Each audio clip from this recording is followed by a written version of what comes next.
This conference will now be recorded. All right, good evening, everyone. I would like to welcome you all to this December 14th, 2022 meeting of the Zoning Board of Appeals. It's a virtual meeting, so I will ask you all to speak up, including myself. What we first do is hear from the applicant. We read into the record any correspondence requested, and we entertain then any questions from the board or from the audience. Then we move into our decision-making process. Though you're all welcome to sit in on this, we cannot have any input from the audience. And we also have 65 days to render a decision. Sherry, you want to read attendance, please? Drew Richards.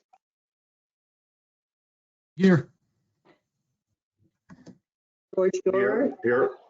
Bertram Schmitz. Dennis Herscher. Present. Lori Jaffe. Here. Tom Schultz. Here. Maureen Noonan. Dylan Walter. Here. Okay. Anyways, Okay. 12, 16. that's attendance. Okay. Drew, do you want to read the legal notice, please? Sure. Town of Clinton legal notice of public hearing. The Town of Clinton Zoning Board of Appeals will hold a public hearing Wednesday, Look at the 14th, agenda. 2022 at 7 p.m. to consider the following. Number one, ZBA 2218 and CAM 23 Blake Avenue, Roberta W. Okay, Kaufman, look at the back of the agenda. Roberta W. What the Kaufman, meeting trustee. criteria is, Application for a certificate of and at the bottom, it gives you a 26.11 dial-in number and an front access. setback, 26.11.14 maximum ground coverage for replacement residence. Assessor's map 70, block 67, lot 54 is 10. And it says to view the documents with this petition while hovering over the link, click control left mouse, click at the same time. Okay, well, I October have to get off, so if 2022 you have trouble, and call in. November Okay. 16th. Harry, you gotta mute. Continued public hearing and deliberation and decision. Number two, ZBA 22-19, 137 Nod Road, Robert F. Hinchcliffe, applicant owner. Application for certificate of variance of section 26.11.14, maximum ground coverage for addition to an existing residence, assessor's map 14, block 4, lot 53, zone R30. To view the documents associated with this petition while hover over the link, click control and left mouse click at the same time. Continued from November 16th, 2022. ZBA number three, ZBA 22-20, 76 Old Nod Road, Richard J. Lobert, applicant Richard and Melanie Lobert, owners, application for certificate of variance of sections 26.11.8, setback other than a front or rear setback, and 26.11.14 maximum ground coverage of the Clinton zoning regulations for an above ground swimming pool, assessor's map 20, block 6, lot 71, zone R30. Number four, ZBA 22-21 and CAM, 85 Shore Road, Lori Epstein, applicant, Charles and Lori Epstein, owners. After the fact, application for certificate of variance of sections 26.11.14, maximum ground coverage of the Clinton zoning regulations for a shed. Assessor's map 79, block 72, lot 77, R10. At said hearing, all persons will have the right to be heard and written communication received.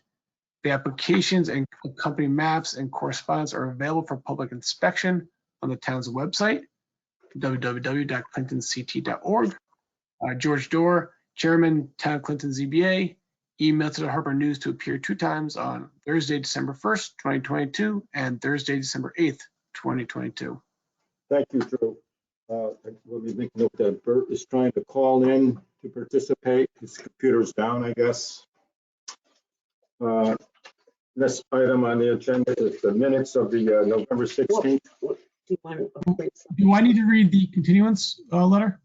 Oh, the continued public hearing? No, it was in the actual legal. Gotcha, okay. Somebody until he calls in. Would that be Tom? I can appoint that. You can appoint. Tom? Yeah, as long as he's listened to last month, or Dylan. I can appoint Dylan. Yeah. Okay, I'd like to appoint Dylan Walter in place of Mr. Smith, Bert Smith, until he calls in, can call in for this meeting. Next item on the agenda are the minutes of the November 16th, 2022 regular meeting. Has everyone read them? If so, anyone make a motion to accept the minutes? I'll make a motion to approve the minutes. Second. By Dylan. All those in favor, say aye. Aye. Opposed? Anybody abstaining? Any abstentions? Do I have to abstain because I wasn't here? Okay, is Tom here? Um, No, you gotta do this. No, he wasn't here. Tom, do you abstaining? Read the minutes? Did you read the minutes? Yes, I did. What do you say? Yes, oh, Bert's here. Oh, Bert's here right now, so okay. Okay, so Okay, we need a vote. we need a vote on the minutes. There's been a motion to accept in a second. All those in favor of accepting the minutes of November 16th, say aye. Aye. Aye. Opposed? Abstentions? True. I'll abstain. Abstain. Drew and Tom. Yeah. Okay,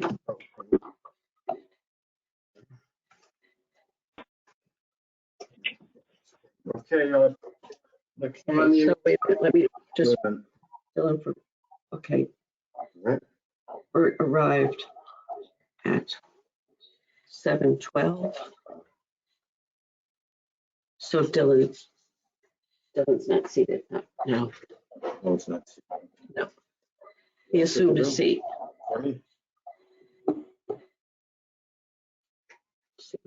Yeah, now all. First one. Okay, first item on our agenda this meeting, this evening is 23 Blake Avenue. George, I'm having a little trouble hearing you. Could you speak a I little? know. Okay, It's gotta I come. can't get close. 23 Blake Avenue, first item on our agenda tonight for the variances. Mr. Wren's probably eager to get going on this one. Before you start, ask Drew if he listened to the, Drew, did you listen to the tapes on this 23 Blake Avenue? from October and November. Yes, listen to October and November's meetings. You did? Okay. Yes, he Yes. did. Feel comfortable. You feel comfortable, you feel comfortable in hearing this application? Yes. Okay, Okay, very good, thanks. and let's see who else. Okay, Maureen's not here. How about Dennis? Yes, I did. Dennis, you read them? Okay, very good. You feel comfortable? Yes. He listened to the All right, tapes. thank you. Okay. 23 Blake. Who's representing them?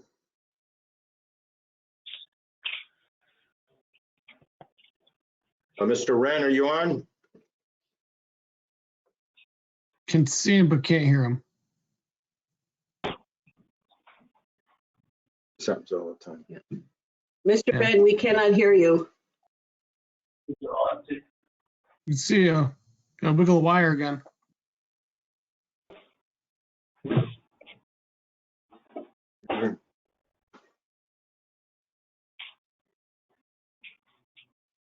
Are you talking? I don't know. Joe, can you hear us? We cannot hear you. We can't hear you, Joe.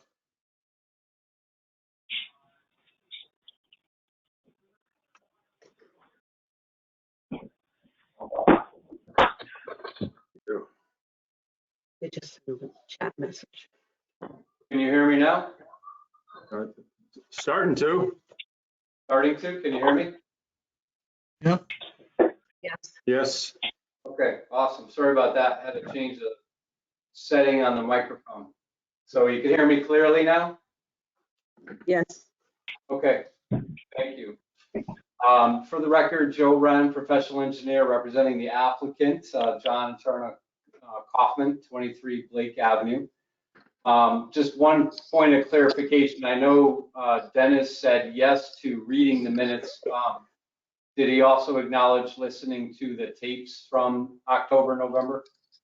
Yes, I did. Okay, great. Thank you, Dennis. We just wanted to clarify that, just for the record.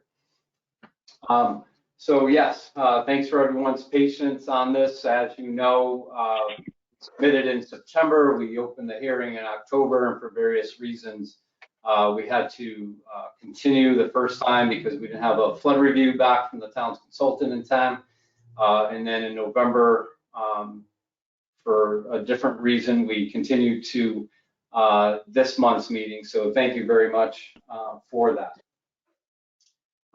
To start, I'm going to go through the who we have with us, and with me in the room is Stu Lathers. He's the project architect.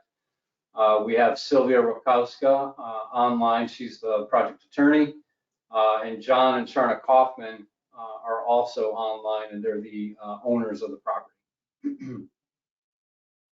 To start, I'll show you the location. I'm going to share my screen if I may. Kathy, can you give me that permission?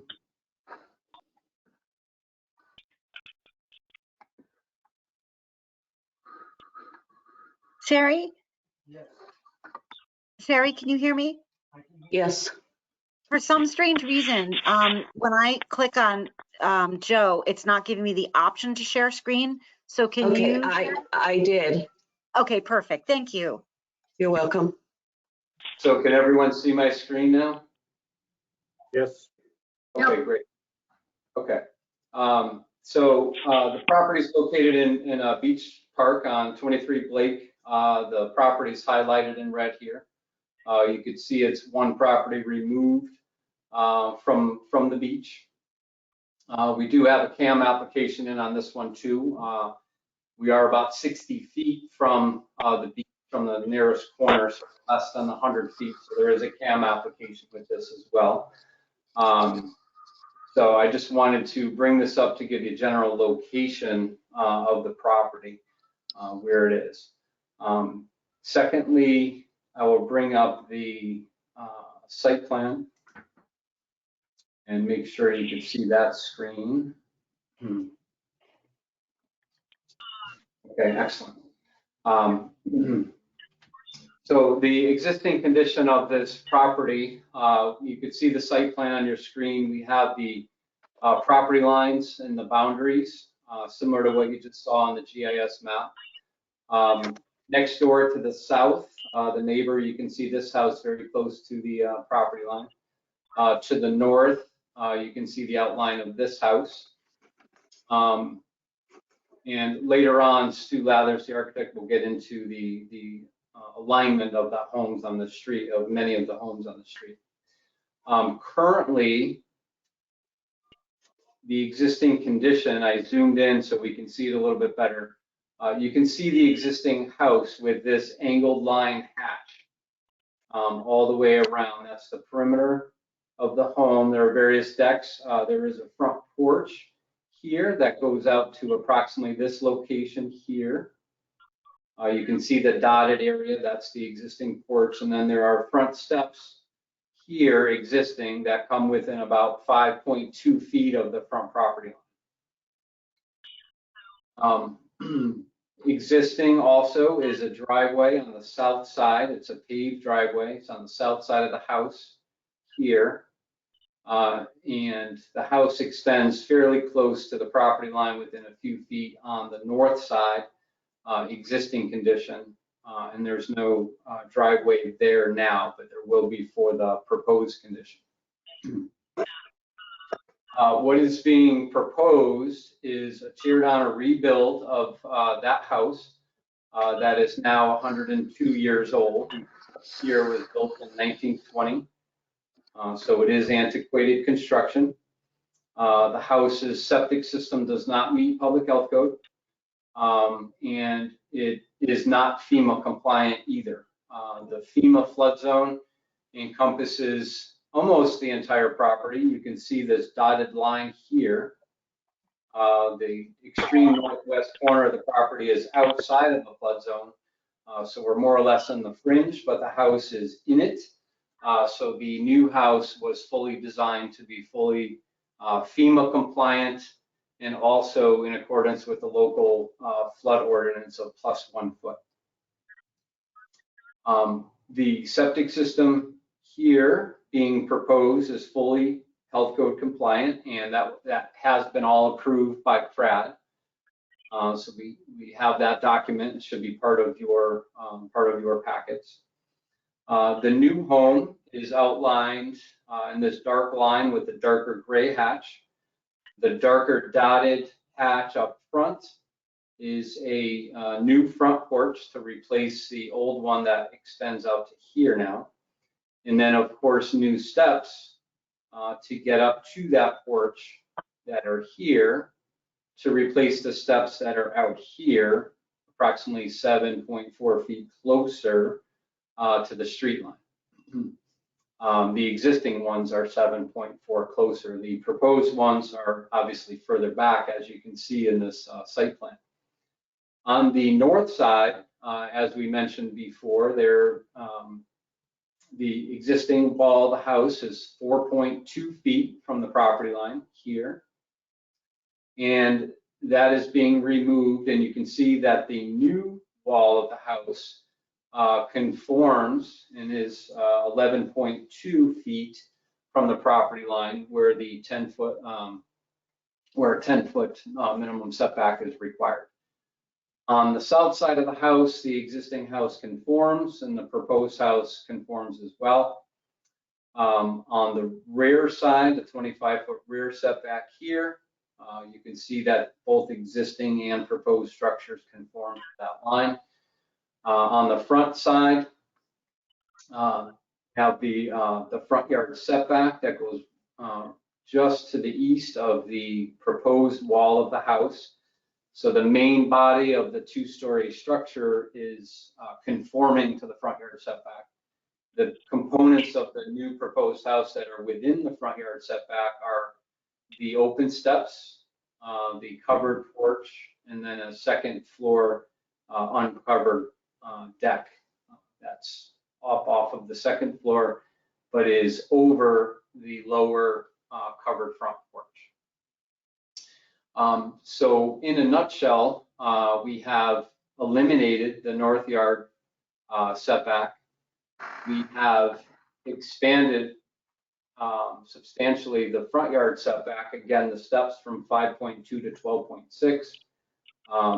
The actual porch from about 10.4, you can see dimensioned here, to the new porch, which is dimensioned at 17 feet. And then the wall of the house that's currently here and well within the setback, that's 18.8 feet. We're pushing that back about 6.4 feet to make that 25.2, as you can see here, so that the main wall of the main house, the two-story structure piece of it, is conforming to the front yard setback. It's just the porch that's within the front yard setback, and Stu Lathers will show you a nice rendering that he provided for the record that shows on that west side of the road several front porches that are in line with this house and with the porch itself. So I mentioned before, but it is a critical point, that this house will be fully FEMA compliant, plus the 1 foot. And the existing dwelling is not FEMA compliant. So in the hardship included with the application, we obviously list these reductions and eliminations of nonconformity. The one that I have not mentioned yet is the coverage. On the site plan in the upper left-hand corner, we have provided coverage tables, which shows the existing and the proposed condition. Existing on the left side, proposed on the right side, and we itemize all the pieces. And you can see that there is a reduction in coverage too. Currently, with the paved driveway, there's 35.3% of the property as ground coverage. With this proposal, with a permeable driveway on the north side rather than the south side, that coverage reduces from 35.3 to 27.2. So although not fully conforming, it's reduced by 8.1% from the 35 to the 27. And that is also shown in our zoning table, the 35 to the 27. And then we included the variance for the closest portion of the front setback, the 12.6 feet to the front property line that we just went through in detail over here with these dimensions. So the variances that are required, just to itemize those, is the front setback to the stairs. Here's the 12.6. And again, just to reiterate, that's increased from the 5.2 existing. And the wall of the house is conforming. And the coverage, although there is a reduction of coverage by more or less 8%, we are still over the allowable coverage for the district at 27%. So those two. But the coverage is reduced, the front setback is reduced. We have compliance with public health code and compliance with FEMA. So across the board, we have increases in nonconformity. All of these things together with your plan of conservation development are recommended things. There's more compliance with the zoning regulations. There's full compliance with FEMA and full compliance with the health code. So we feel that we're in line with that, and also the state statute regarding hardship and other reasons to grant variances other than hardship.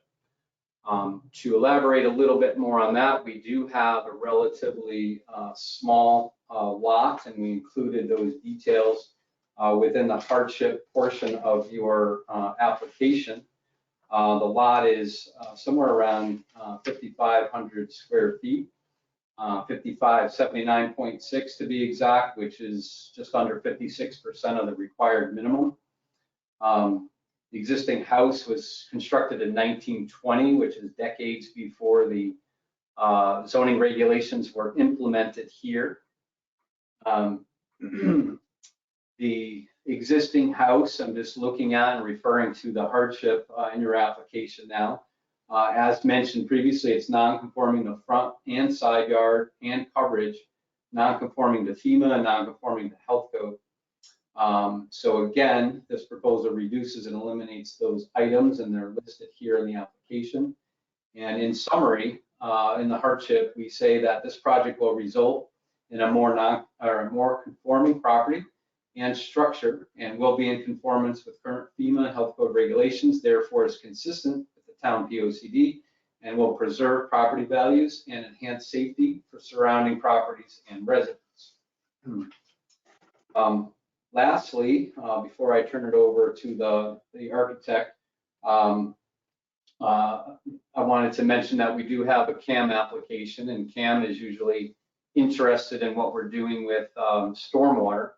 And in this case, since we're eliminating the existing paved driveway on the south side, replacing it with a permeable driveway on the north side, and reducing the overall ground coverage by more than 8%, we're promoting infiltration, stormwater infiltration on the site, reducing runoff. So we are consistent with those coastal management policies because of those reasons. We do have some letters of support, and I don't know if any of these made it to town hall. We do have 4 letters of support that I would like to show you. The first one here, you can see it on your screen. This is from Adam Weinreb, who's at 6 Blake Avenue, same street. And this reads here, to whom it may concern, I am in favor of the proposed project at 23 Blake Avenue in Clinton. Hoffmans are good neighbors and the plans for their new home will enhance Blake Avenue. I urge the town to approve the plans. Regards, Adam Weinreb, 6 Blake Avenue. Second one we have is from Frank Forrester, if I'm pronouncing that correctly. Frank and Lila live adjacent next door to the south at 25 Blake Avenue. And this one reads, to whom it may concern, we have been abutting property owners to the Kaufmans at 23 Blake Avenue for 25 years. We support their proposed new home and believe it will improve the neighborhood and enhance the overall environment on Blake Avenue. We encourage the Clinton Regulatory Board to approve the project. Best regards, Frank and Lila Forrester, 25 Blake Avenue. Number 3 is from Steve Devaney. And Devaney is the abutting neighbor to the north. And his letter of support reads, hi, John, sorry for the delayed response. Based on what you showed me on October 17th and your email, we're okay with your proposed project. We appreciate the necessity for bringing your house up to date. Regards, Steve.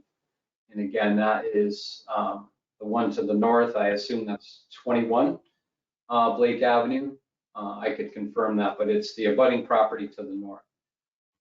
Number 4, we have from Tina, and I don't know how to pronounce the last name, but Solidker. She is right across the street at 22 Blake Avenue, directly across the street. She mentions that in her letter, which I'll read. My house sits directly across. I have to move a window. My house sits directly across from the street from the Kaufmans. I have reviewed the elevation drawings as they currently stand for their new construction, and I will be very happy to look out my windows and see this house. The design is in keeping with the overall New England beach house aesthetic of the current home while being an updated, new and improved version. I wholeheartedly support them in their desire to build this new house and hope that you will too. Tina Silliker, 22 Blake Avenue, Clinton. Just quickly, just to show you where all of these are. The red outline is the proposed subject property. The Forrester property at 25 is here. The Devaney property is this abutting property to the north. And the Slipker property is 22, which is directly across the street. So we have across the street and the 2 abutting neighbors. The Weinreb property is at 6. It's further up the road to the north. So with that, I'm going to turn it over to Stu Lathers, who's with me here in my office, to go through the architectural plan. And he is going to focus on the last page of his set, which you have, which is labeled A3.1. And I have it up here on the screen, and I'll let Stu take over. Good evening, everyone. This is Stu Lathers. I'm a licensed architect, and it's good to be back in front of Clinton ZBA. And thanks again for all your efforts as well, serving the town of Clinton. So on this sheet that we're seeing, this was the last page of our set. We did something for the first time on a drawing set. We showed in 3D the portion of the frame, of the skeleton of the existing house, so that we could better compare the proposed design to the former design. In this case, you know, nothing against the fabulous house that's there now, which is 100 years old. It was, of course, built, you know, much prior to the Clinton regs. So, you know, in no way it was designed before the idea of zoning conformance was available. So yeah, so that's the view of the existing house. You know, it is a 2-story house, and one thing I want to make note of here and in fact in both of these images, is that in most cases on Blake Avenue, the second floor projects out and is above the front porch. And we see that on both sides of Blake Ave. It's a relatively common idea here in this case. And I'm going to ask Joe to switch we'll sort of swivel and look to the north, and we see a few of the other houses on this same west side. And here we see the examples of the porches in alignment, and also the second floor in the way of the dormer construction, projecting out over that porch. And so in this case, we can see that pretty clearly that most of the front main level facades, the main portion of the front entrance door locations of these houses all conform to the 25-foot setback on the front yard setback, and the porches all project, out into that. Whether they're existing, they're non-conforming, whether they were done as well prior to the imposition of zoning regulations is beyond our knowledge. But meanwhile, Joe, if we could go back to the rendering. So yes, so on the top rendering on the left, we can see a view looking north, and we can see the improvement that sort of glass skeleton shown there on the right in that first image is the current location of the front facade of the Kaufman's present 1922 vintage house. And so this drawing, I think, does a good job of explaining how significantly improved the front yard setback will be. The other thing I wanted to bring to the forefront here as well is that this porch, which we need a variance for, this 8-foot porch, does not have a second-story enclosed heated space over it, like all the others. So I just wanted to make that clear that this porch in this case is a one-story open porch. So Joe, if you could slide your screen to the right.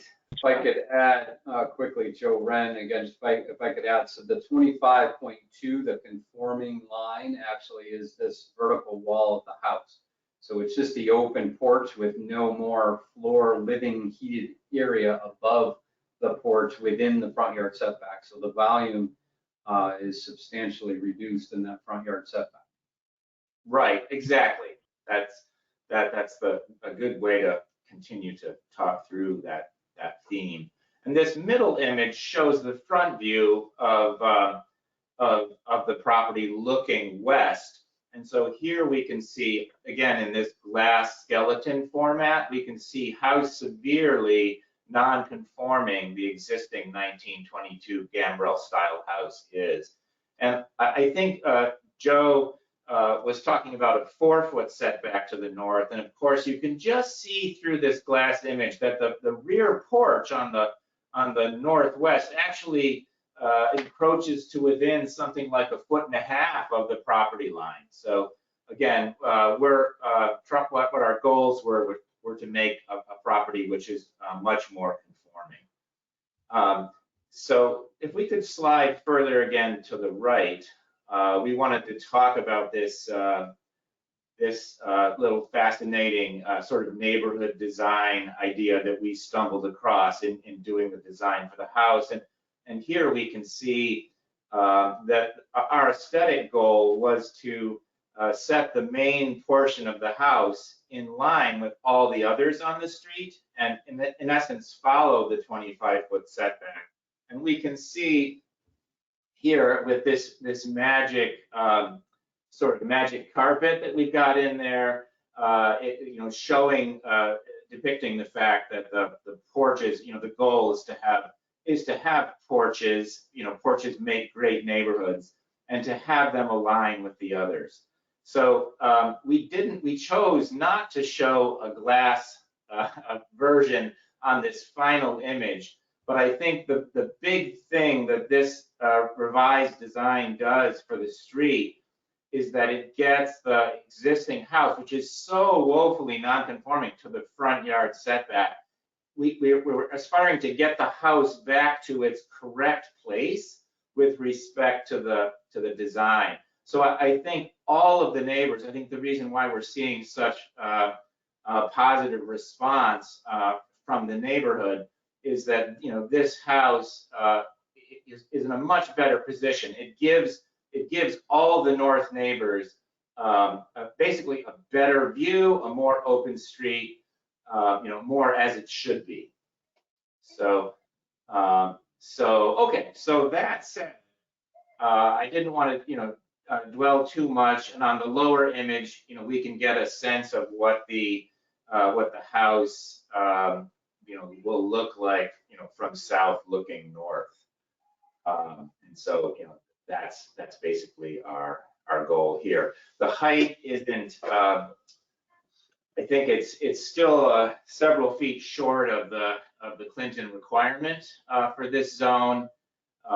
So, you know, I think we're also doing our best to make sure that, you know, we didn't go, you know, terribly high. I think the goal was, again, to be contextual with our new work.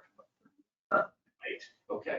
And so let's just flip back to that rendering one last bit, Joe.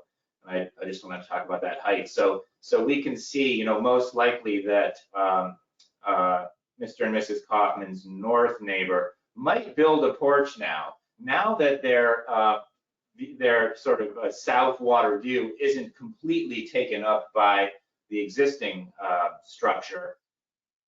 Yes, so I think that, you know, I think that it's just in a much better position for the north neighbor to enjoy the, you know, sort of the public view of Lake Avenue.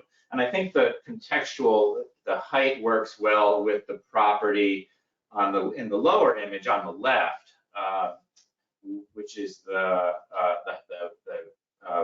long friend of Mr. and Mrs. Kaufman who wrote the supportive letter. So I think contextually it works well height-wise.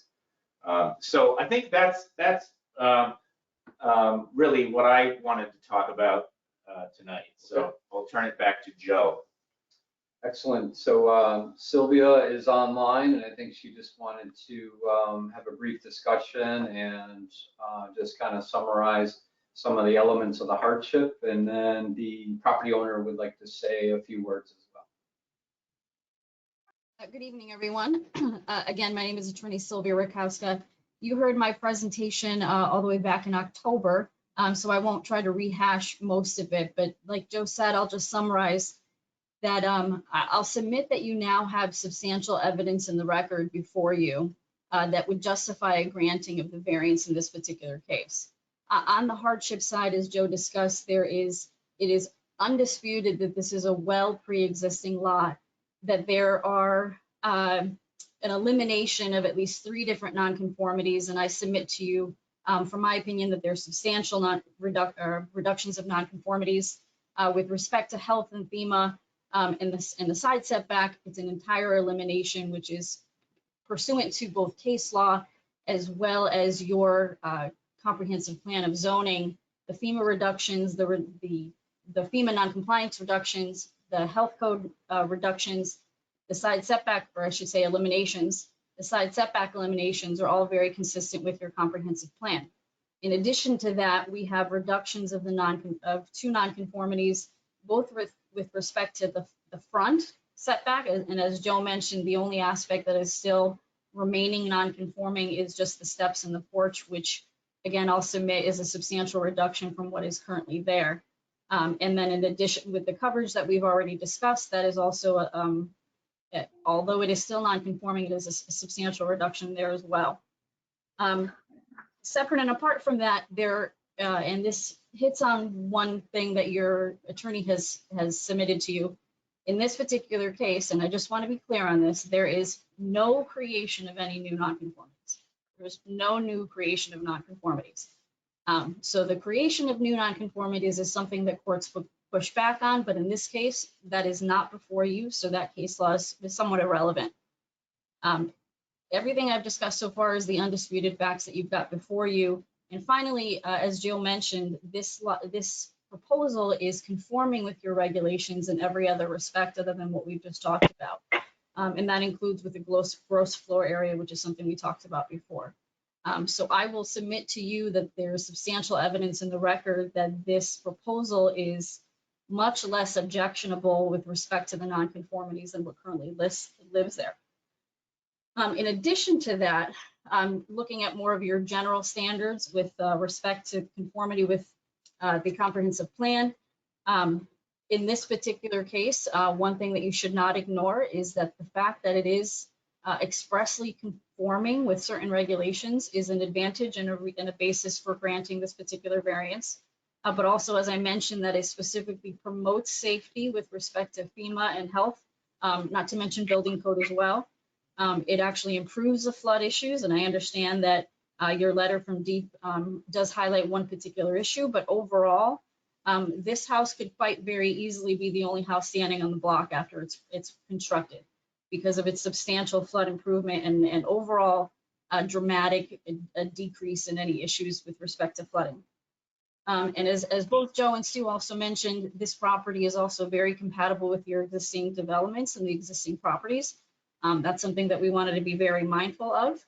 And that consistency is also specifically related to the standard that you have before you, that Marcy mentions in the Deep letter with respect to that this is only a marginal addition of any exposure, and especially in relation to the already developed nature of the surrounding property. So again, I submit to you that you have substantial evidence in the record to support that there is a pre-existing pre-existing lot. There is a substantial reduction of nonconformities, although substantial reduction isn't specifically necessary.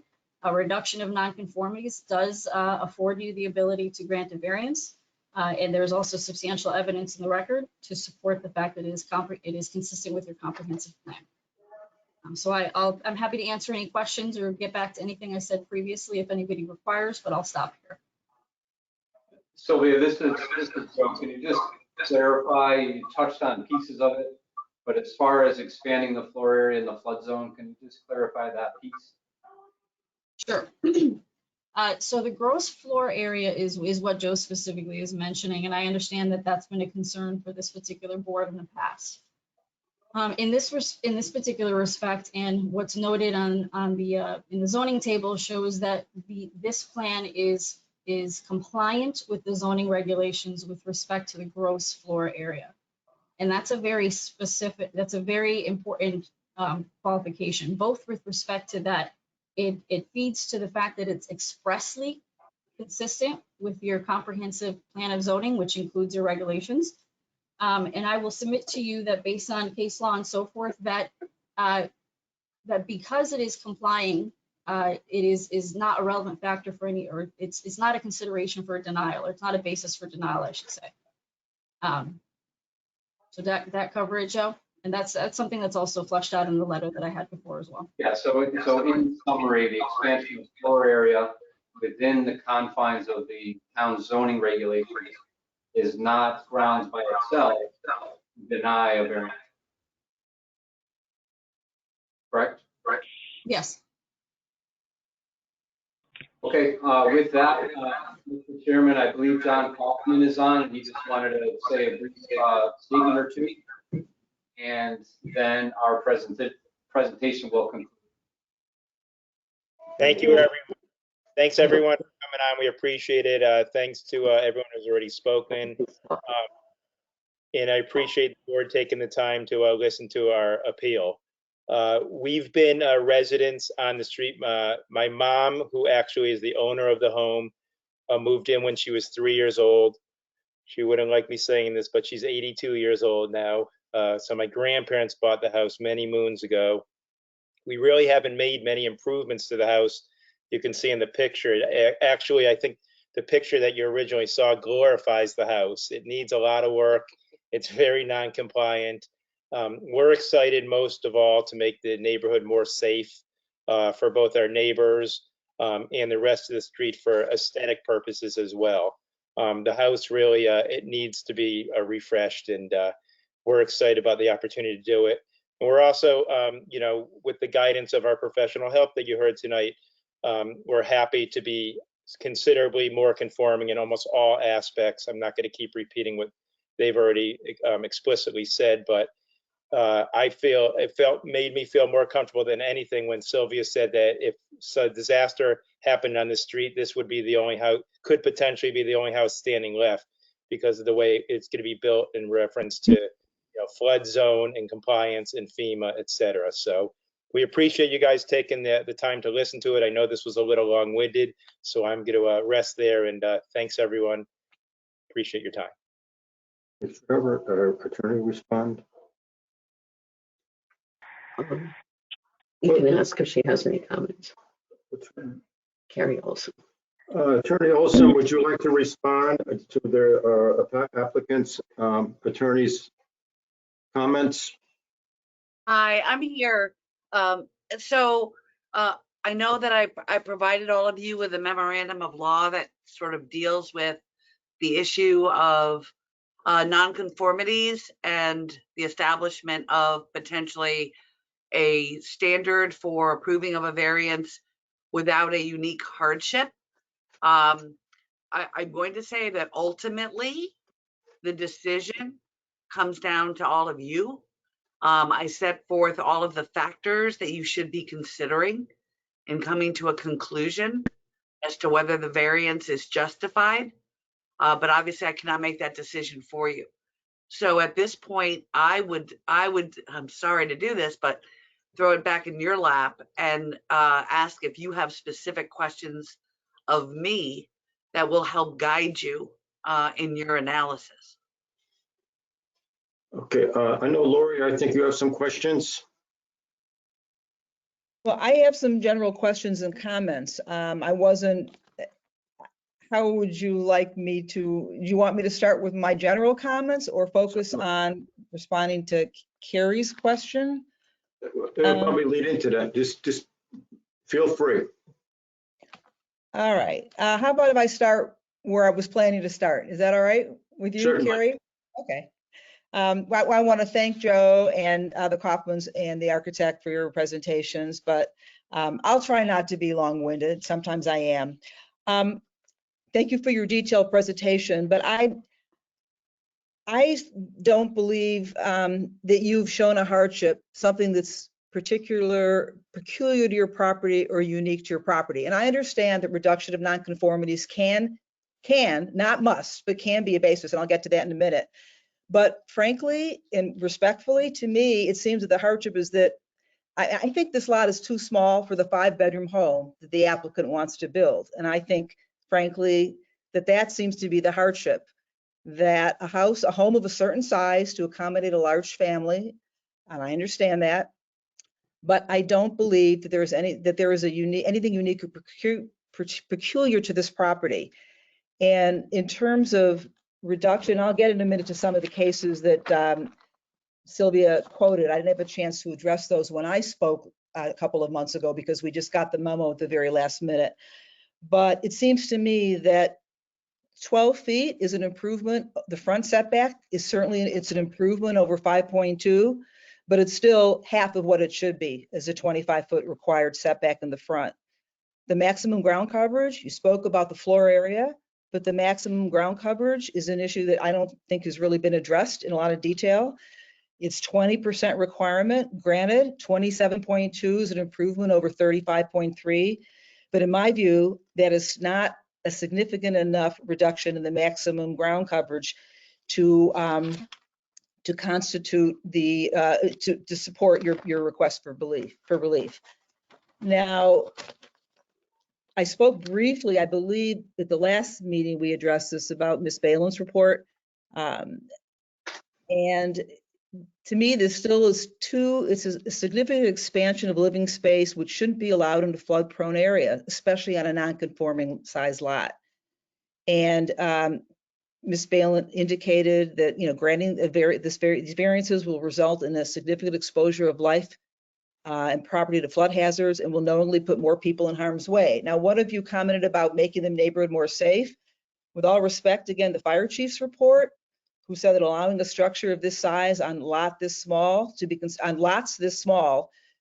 constructed so close is a recipe for disaster.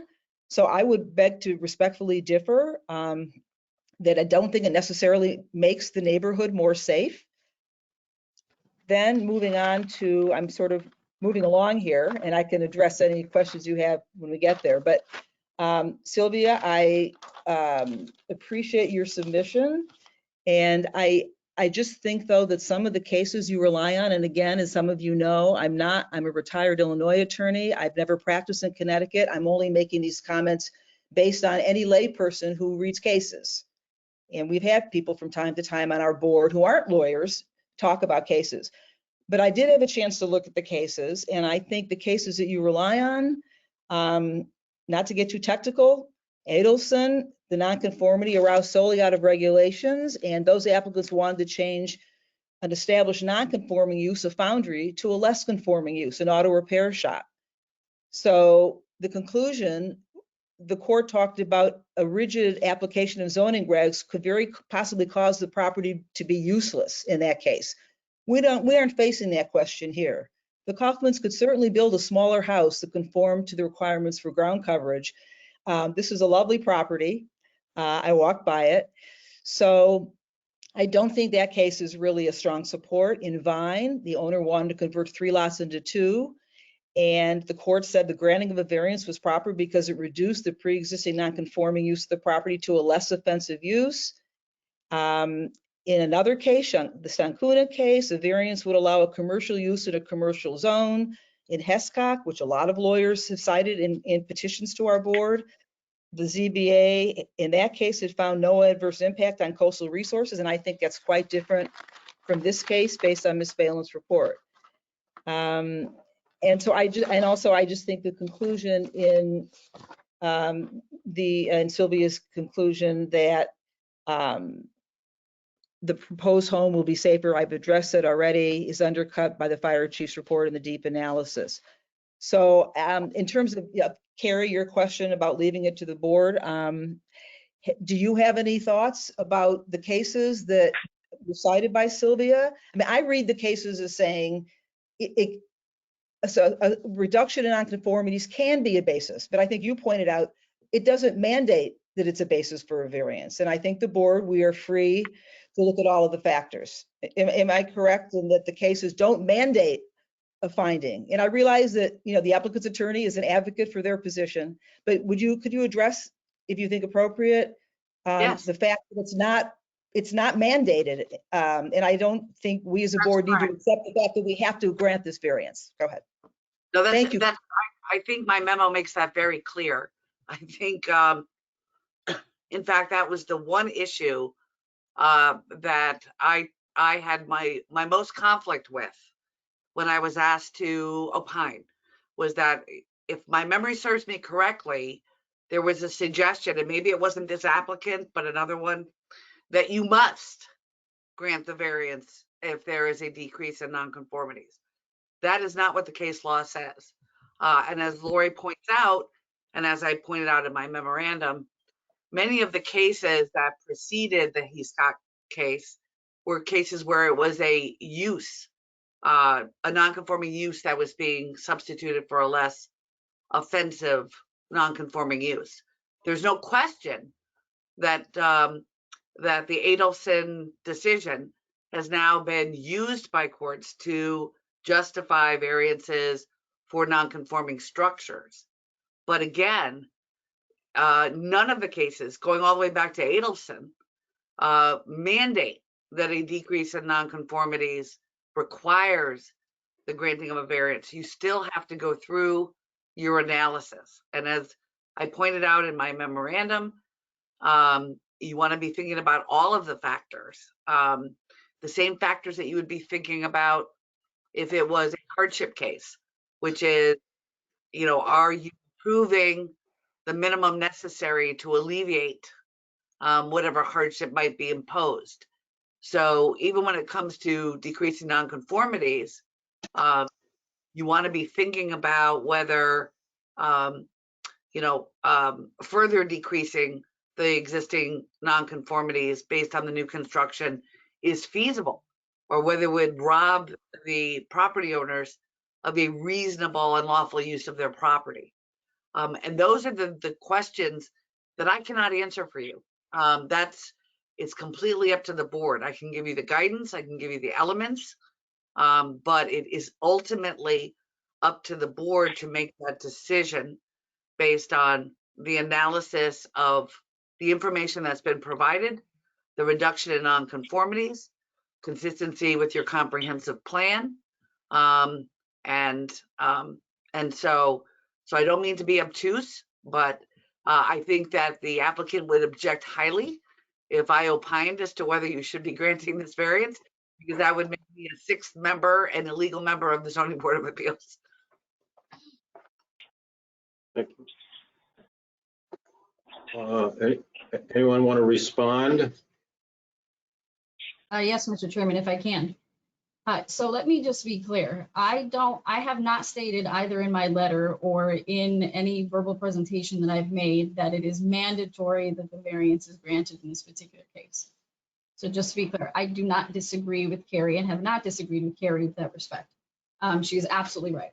However, what is mandatory is that the board follow the substantial evidence, or that there be substantial evidence to support the board's decision. And for that reason, that's exactly why I'm submitting to you that there's substantial evidence of all of the things that I pointed out that I'm not going to point out again because I don't want to beat a dead horse. So that is the standard. You're looking for what substantial evidence, not speculation, not fear, not potentials of things, but what substantial evidence in the record supports. That would theoretically be the standard on appeal, and that is the standard that you need to look for. And I'm going to guess fairly comfortably that Carrie will agree with me that that's the standard.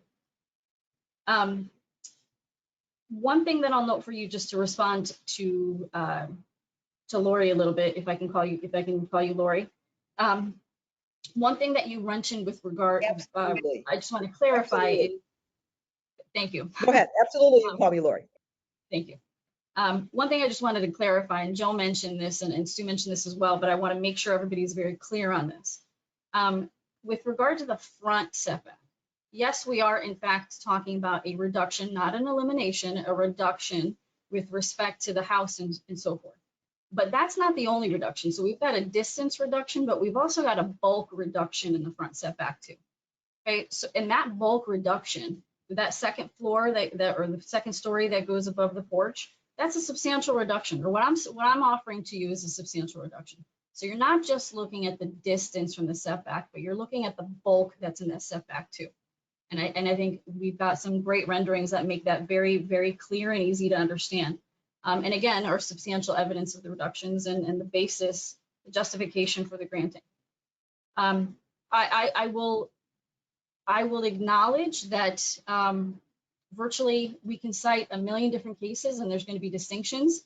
And every lawyer in the country could probably cite you a different case or cite for you a distinction on every single case. We could do that all day long. However, what I have submitted to you, and this is, I'll generally say that it's probably a rarity, is the Nadel case that I've submitted to you. Now, granted, it's a Superior Court case. It's not an appellate case, but it is a Clinton case, and it is almost identical to this one.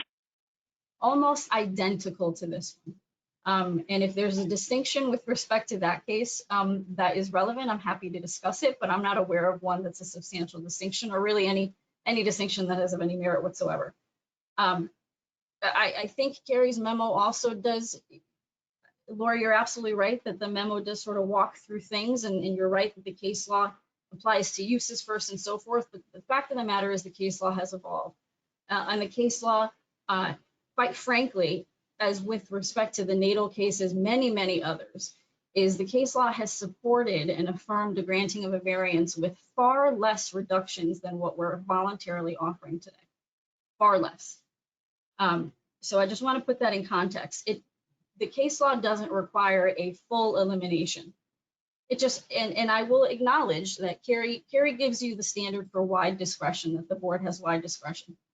I will not disagree that that is what the case law says, but I want to put that a little bit more into context.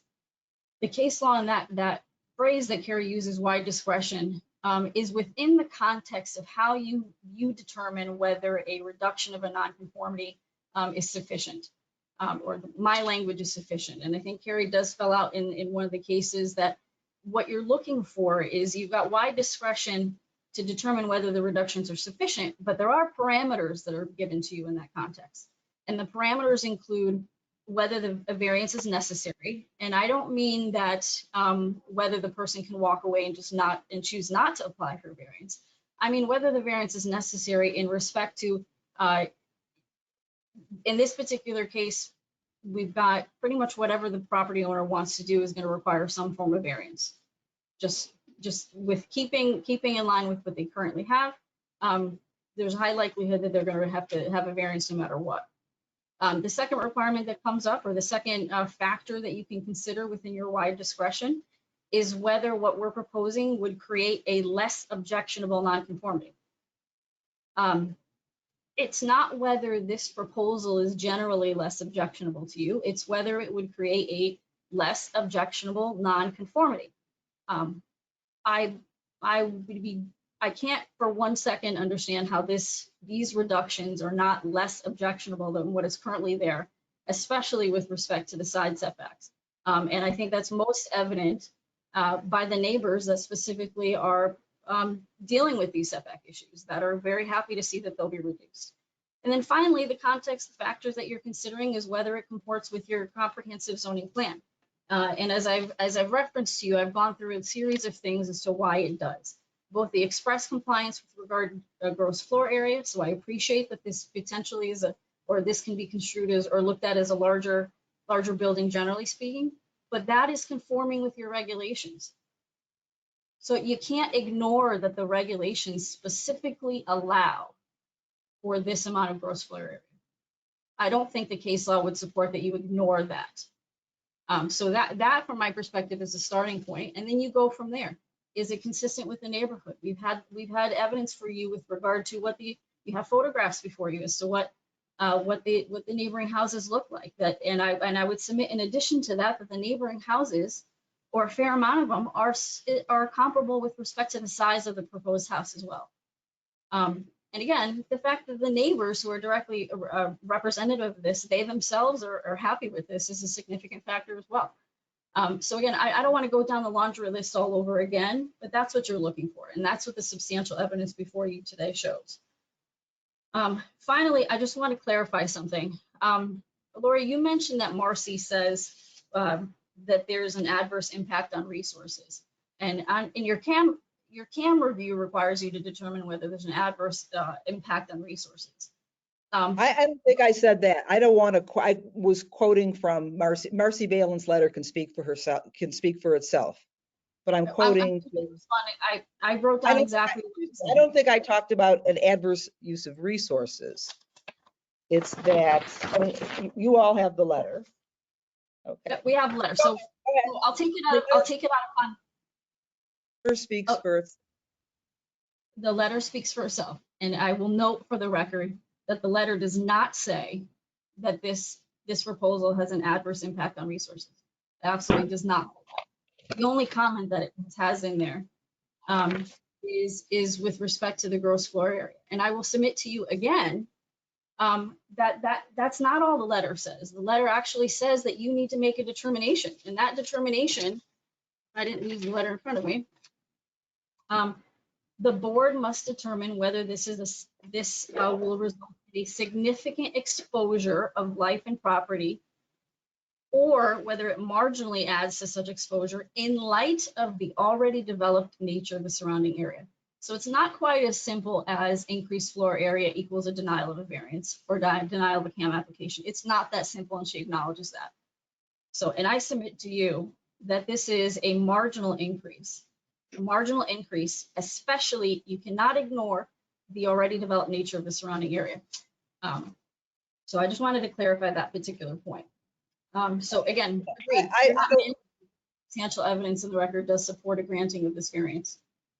Okay, I don't want to take any more time. Other board members will want to talk, but she does talk about an issue about access roads to this area are low lying on, I think it's probably the second page of her letter. And there is evacuation access is a significant potential challenge. But I don't want to get too bogged down in the details. I appreciate your comments, and I'd like to hear from other board members. Sylvia, Mr. Chairman, this is Joe Wren, and I have a few things to add to Lori's comments, but I would just ask Sylvia just to clarify for the other board members that even if they don't find, in a case like this, even if they don't find unusual or unique hardship, that they could grant variances based on the eliminations and reductions of existing nonconformities. So I just wanted I wanted Sylvia to clarify that, how the statute is written. Joe, we've gone over this many times. With all due respect, I think we should move on. I just wanted to do it one more time. I don't think it hurts anything. She said it last time, and she said it today. I think we should move on and let other board members speak. It will take 30 seconds, and then I have more to rebut yours after that. Sylvia, can you just explain that statute for everyone? Absolutely. So what Lori started with is an analysis of whether there's what I tend to call traditional hardship. And you can make a decision all for yourself whether there's traditional hardship here or not. What we've submitted to you is what I generally refer to for clarity, and what I tell the boards that I represent is that a reduction of a nonconformity is an alternative basis to hardship. So essentially, if you find that the reduction of nonconformity is sufficient, it's a less offensive nonconformity. It is an alternative basis, meaning you do not have to prove a unique hardship if there is a reduction of a nonconformity. You still have to prove that there's a consistency with the comprehensive plan, or actually I should more clearly state that the proposal does not negatively or significantly, substantially or significantly negatively impact the comprehensive plan. That's actually what the standard is. But hardship does not need to be proved if we're talking about a reduction of a nonconformity. Great, thank you. Mr. Chairman, Joe Wren, I have a few items in response to Lori's comments as well. Absolutely expressly disagree that this house will not be safer. This current house is built in 1920, so all of the elements inside of this house are over 100 years old. Your electrical, there's no fire alarm system and all that. The letter from the fire marshal, we see the same exact letter on all of these properties on small non-conforming lots. This applicant, like all others, will have an alarm system. I know that they would be willing to put an EAS box. That's very common to all these applications and responses that we see. They are always concerned with the proximity to other houses. But as we clearly showed you, we are making this on the two sides, the north and south. It is conforming to your zoning requirements of more than 10 feet. So we are pulling away from the house to the north. The house wall itself is 4.2 feet to the north property line. And as Stu showed you, the rear porch or deck is within a foot or two of that property line. All of that is pulled back to be conforming to your regulations. So we are creating more space between the units. So if there's a fire in one house, there is now much more separation, 2.5 times more separation. So it is safer in that aspect. It is also safer in that this new house is going to meet all building code, fire code, safety code of 2023 and beyond, and not 1920 as the current house is, and you've seen pictures of it. Many insulation codes, energy codes, all of that will be met with this new house. In addition to that, we have a code compliant septic system. So that's obviously safer for the area, and it's safer for Long Island Sound. Being FEMA compliant, the current house is not FEMA compliant. This one meets all the FEMA regulations. Yes, it's the house is, the gross floor area is getting larger, but it is getting larger within the confines of your regulations. You allow 40% floor area on any lot in the zone, whether it's conforming or not, and we meet that 40%. If this lot was conforming, Lori mentioned from DEP's letter, it's a large house for especially for a non-conforming size lot.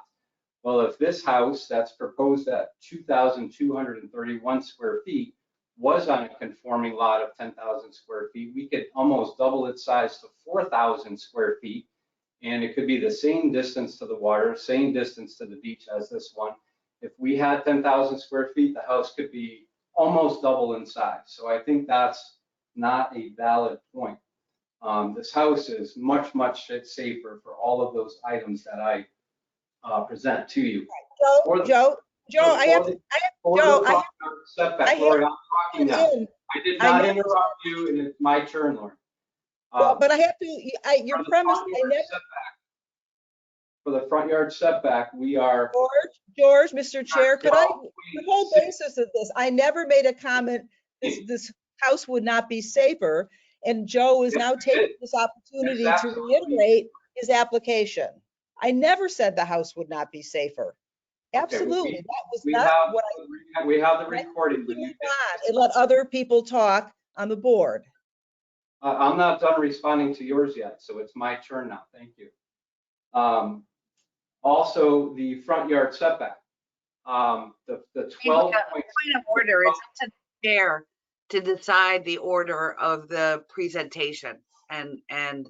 Okay, but no one could interrupt, like I'm interrupting you now. If I'm speaking, no one could interrupt me speaking. Well, I'm just gonna say, and again, it's up to the chair, but when he's asking for commission members to make their comments and ask their questions, it is standard for the commission members to all express their views and ask their questions, and then allow the applicant to rebut at the end. So I leave it. Asked if we wanted to rebut. Excuse me. So it's up to the chair, and I'm going to make sure that the chair also knows that I need to make a legal comment about what the general statutes actually require, because I think there was something misleading in the question that was posed earlier. So I would like the opportunity to address that at the end.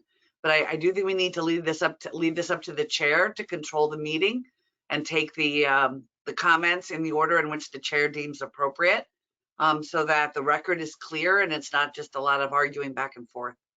Correct, Carrie, and I totally agree, but Chairman Doerr asked if we had response to Lori's comments.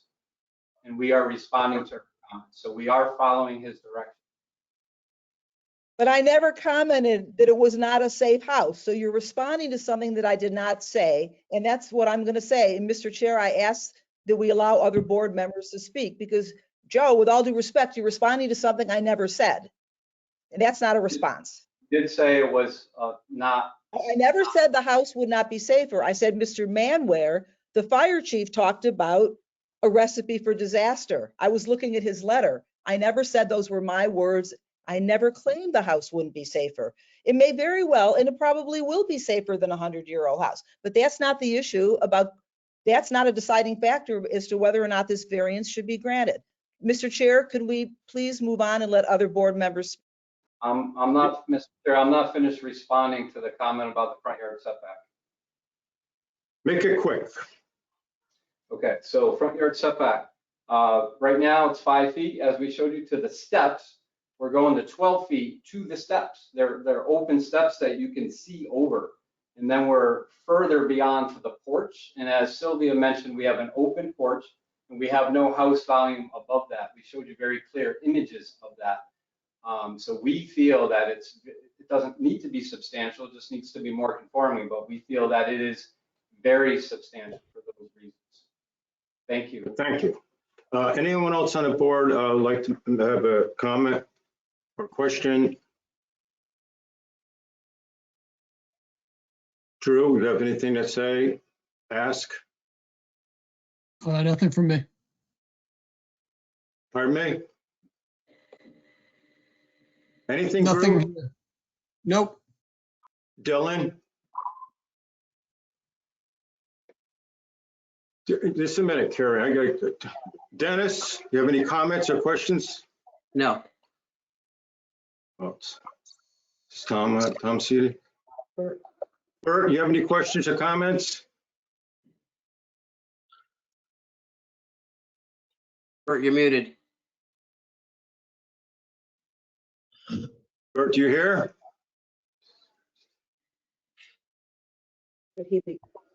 I'm not sure if Bert might be caller two. Oh, okay, I'm sorry. I flicked the microphone off. Can you hear me now?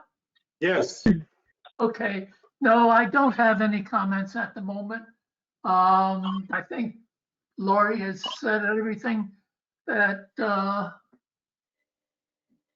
would have asked questions about, so I'm okay.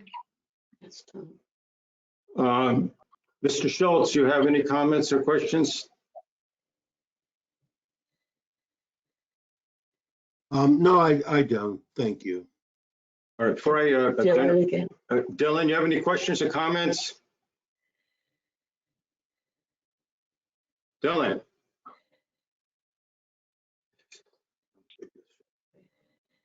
All right, before I go to the car, I just have one comment about these concerns of Deep and the fire chief. They seem to be glossed over all the time, like with Ms. Phelan, the fire chief. And I don't think we're putting enough weight on what their concerns are. When the fire chief says this is a recipe for disaster, this isn't hyperbole. He really thinks this. And we have to, you know, part and parcel of these applications is the CAM application. And I put a lot more weight on it than most people do, I think, lately. You're increasing the 5-bedroom house.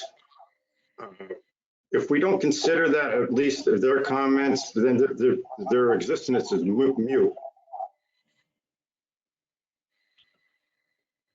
And they seem to be more adamant in this particular application, both of them, than other applications, and their responses are not repetitive. This one here is sort of unique. And that's my only comment, that we have to put more weight on the comments from Deep and the fire chief in considering these applications. Carrie, you had a comment? Yeah, I was just a little concerned about, and I just want to make sure that the board understands. When Joe asked Sylvia to reiterate what the quote statute requires, I want this board to understand 100%. There is no statutory requirement that the Zoning Board of Appeals grant a variance to lessen a non-conforming use or structure. That is a product of legal analysis and court opinion, that in each case, the court determined that the board had not abused its discretion in finding that the reduction of the non-conforming use justified the variance. There is no case that I'm aware of where a court found that if you did not agree that the reduction in the non-conforming use justified a variance, that the court found that there was not substantial evidence to support the board's decision to deny it. Now, I want to be clear. I am not recommending a denial. I am not recommending an approval. But I was very concerned in the way that question was posed, that board members might think there's a statute out there that mandates that you grant a variance for reductions in non-conforming uses. And that is not the case. I just want to be 100% clear. That is an exception to the hardship rule that is statutory, that you may apply in your discretion and based on the various criteria that I outlined in my memo. Okay, so I just want to be clear on that. If anybody has a question, I'd be happy to answer. Thank you. Any other questions or comments in general? Mr. Chairman, this is Joe Wren, and that was not implied at all, and that's why I asked Sylvia to clarify it again. And Carrie wanted to even further clarify, but that's why I asked that, just to clarify to all the members that it's an alternative. Very recently, you recall another application on Shore Road that was very similar to this. Expansion of floor area. We eliminated nonconformities. We made one side yard better. The board voted 4-1 to approve that on those grounds. You know, basically on those grounds that we were eliminating nonconformities, improving one, and as an alternative to a unique hardship on that particular property, we were making it more conforming. The board found favorably 4-1 on that application. So I just wanted to bring that to your attention. And obviously we just wanted that clarification exactly how Carrie said it. I think we all agree, Sylvia agrees, it's the same way that she said it. And it's definitely not a requirement. If it was an express requirement, we probably wouldn't even have to go to ZBA to ask for variances of it. So we don't imply that at all. It's just a alternative to finding a unique hardship for the property. And we understand that. Well, we like beating a dead horse, don't we? Any more comments or questions from the board or from the audience, from the attorneys? Mr. Chairman, if I might, 10 seconds. I just want to note, just to further clarify what Carrie said, I absolutely agree with Carrie that there's no statute, but I want to make sure that this board is aware that Supreme Court and case law is the law. So statutes are not the only law. So what we've cited for case law is the law and equivalent to statute. Thank you. Correspondence? It was never read in, so you've got a lot of it. Pardon me? It was never read in. You've got 100 documents. So what should we do? Lori, would you like to? Drew's here, he's the Oh, secretary. Drew, I'm sorry. I haven't seen you. Sorry, Lori. I can, we can help out. There are like 101 entries, but let's let Drew start. Yeah, there is about 100. So maybe we, I don't know what we want to do. We skip through some of them or pick some. I don't know. There's a lot of them. Abby. Yeah, I have all the files, the 101 files. Is there a correspondence list, Sherry, by chance? Like the Excels? No, we just use the attachments on the application. Yeah, it's all on the hyperlink that Sherry put in the agenda for each application. It lists it because everything's labeled. Yeah, so I have all the files, 101 files. I'll ask our attorney, Carrie Olson.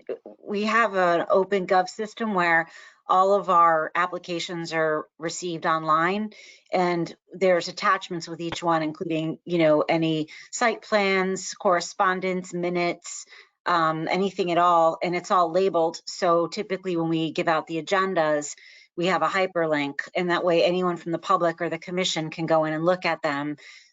So we don't have a list per se of documents. So is it necessary for them all to be read or the list to be read, or what would you recommend? You're still muted. Can't hear you. They're still needed to be read. Sorry. You don't have to sit there and read the list of record documents into the record as long as the record is complete. I think what I would ask the applicant, though, is if there is anything based on what has been posted on the website and pursuant to the link, whether they think there's something that's missing. But other than that, you don't have to sit there and read every document that's in the record. No. Okay. They get uploaded, all of them, and they're all labeled, like even emails, really anything at all that pertains, we put it up. They were already put out there. Sherry, it's all up to date. Is that correct? Everything's been uploaded? Yes. Yes. Okay, then everything should be there. Mr. Chairman, this is Joe Wren. There's an email from the town engineer regarding the flood and responding to DEP's comments. I think that one is very relevant to our discussion. Okay, you can respond. Okay, Joe wants the, that was the town engineer letter? Town engineer. The updated one, November 3rd. How do we find that? Drew will be able to find it. It's in the list of documents. I go from October 25th to November 8th. So let me look around that time. I'm assuming it's all in order. It should be labeled. 11/3/22, town engineer review to agent? No. Let me try to search by the name of it. Oh, sorry. No, it's not. Sorry. Kathy, it's Carrie Olson for the record. All of these documents have been provided to the board, correct? Yes, they have all been. And everybody who's here today and voting and considering this has reviewed all of these documents, correct? Yeah, Okay. we've made it clear to everybody where everything is, many times. Okay, and so if I hear the applicant It's- correctly, there's a concern that there's something that's not in the record, or there's something that in particular the applicant would like read out loud? I'm trying to understand. Both, Carrie, this is Joe Wren. It was an email, so just confirming it was uploaded and it's brief. So if it could be read in out of all the documentation, I think this is one of the most relevant pieces that we have. Okay, I think I actually got it. Sees it. Pardon me? It's on the screen. That's true. Drew, can you read Oh, it, please? okay. It's on the screen. Yep. All right, Kathy, as we discussed, the review comments from Andrew are as follows. Quote, I reviewed the application information as it relates to the town flood regulations. My comments are as follows. The proposed house finished flood elevation of 14.5 is 2.5 feet above the regulatory flood elevation of 12.0, exceeding the required freeboard of 1 foot. A note on the architectural plans indicates that the appropriately sized flood vents will be provided in the foundation walls enclosing the crawl space. The building official will need to confirm the size of the required flood vents once the detailed building permit plans are submitted. The comments from DEEP relate to their policy to limit increases in density in regulatory floodplains. Since this house is going from a 4-bedroom residence to a 5-bedroom year-round residence, DEEP considers this an increase in density/risk. I looked in the town flood regulations and could not find any reference to increases in development density. The commission must consider DEEP comments along with all other evidence in rendering a decision. Since the density issue does not seem to appear in the regulations, they are not obligated to follow DEEP's density issues and render a decision, but are certainly free to do so if they wish. I would have the town attorney review the comments made by the applicant's attorney, as she appeared to be instructing, advising the commission on what their authority is and is not, end quote. Regards, JFT, which looks to be from John Treacle. John Trikel, he's our town engineer. Good, thank you. You care to respond, Joe? No, I actually shared my screen for that letter, so you had it. I think what's important there is he acknowledges it's a 4-bedroom seasonal to a 5-bedroom year-round, but then goes on to say that your town regulations don't have any reference to increase in development. So saying that whether it's a 4 or 5-bedroom, there's no zoning requirement for that. We're going up to 40%, so we're within the confines of the zoning regulations there. There's no density issue that this particular project has that violates your zoning regulations, whether it's floor area or number of bedrooms. It's just specifically a FEMA compliant house and the town flood ordinance compliant house being proposed. Well, I'm not actually sure that's what Mr. Trikel said. I think the letter speaks for itself. How about if we agree on that? The question is whether you wanted it read into the record. It's in the record, and we can consider it in the record. Thank you. Yes, but right here it says I could not find any reference to increases in development density, so I just wanted to make that point. It's consistent with our project, our proposal is consistent with the town regulations regarding flood and safety. The letter also says the board is free to follow DEEP's density issues. So it is what the letter is what it is. Let's move on. Any other letters? Any other letters you want read in? Anyone? Joe? No? I think we're all set, Sylvia. Are there any other letters in favor or against that I didn't read before those 4? Are there any other ones that were sent directly to the town? You have the list.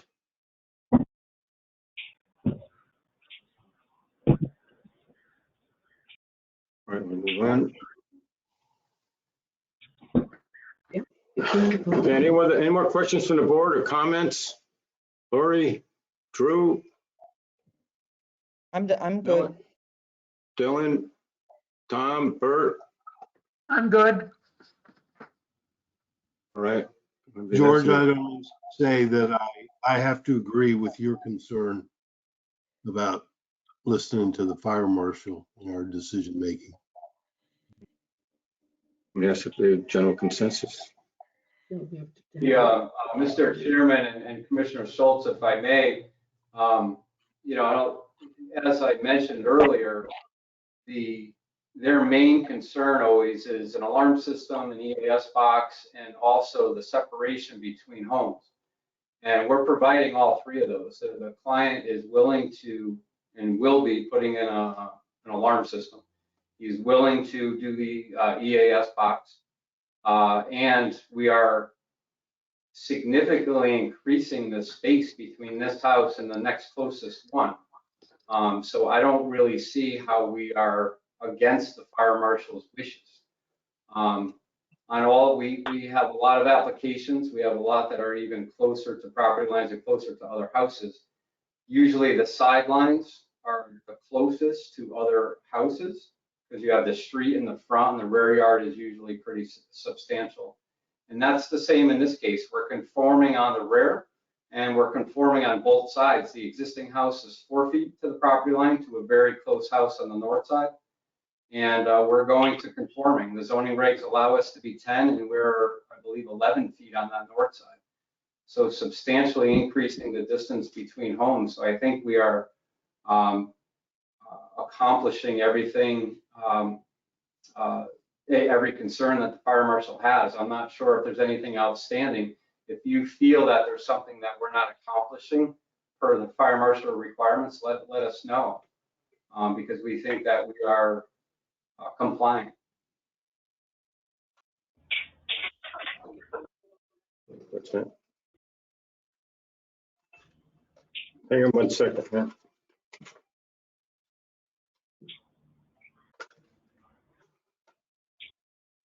It's fire marshal. It's a fire marshal jurisdiction.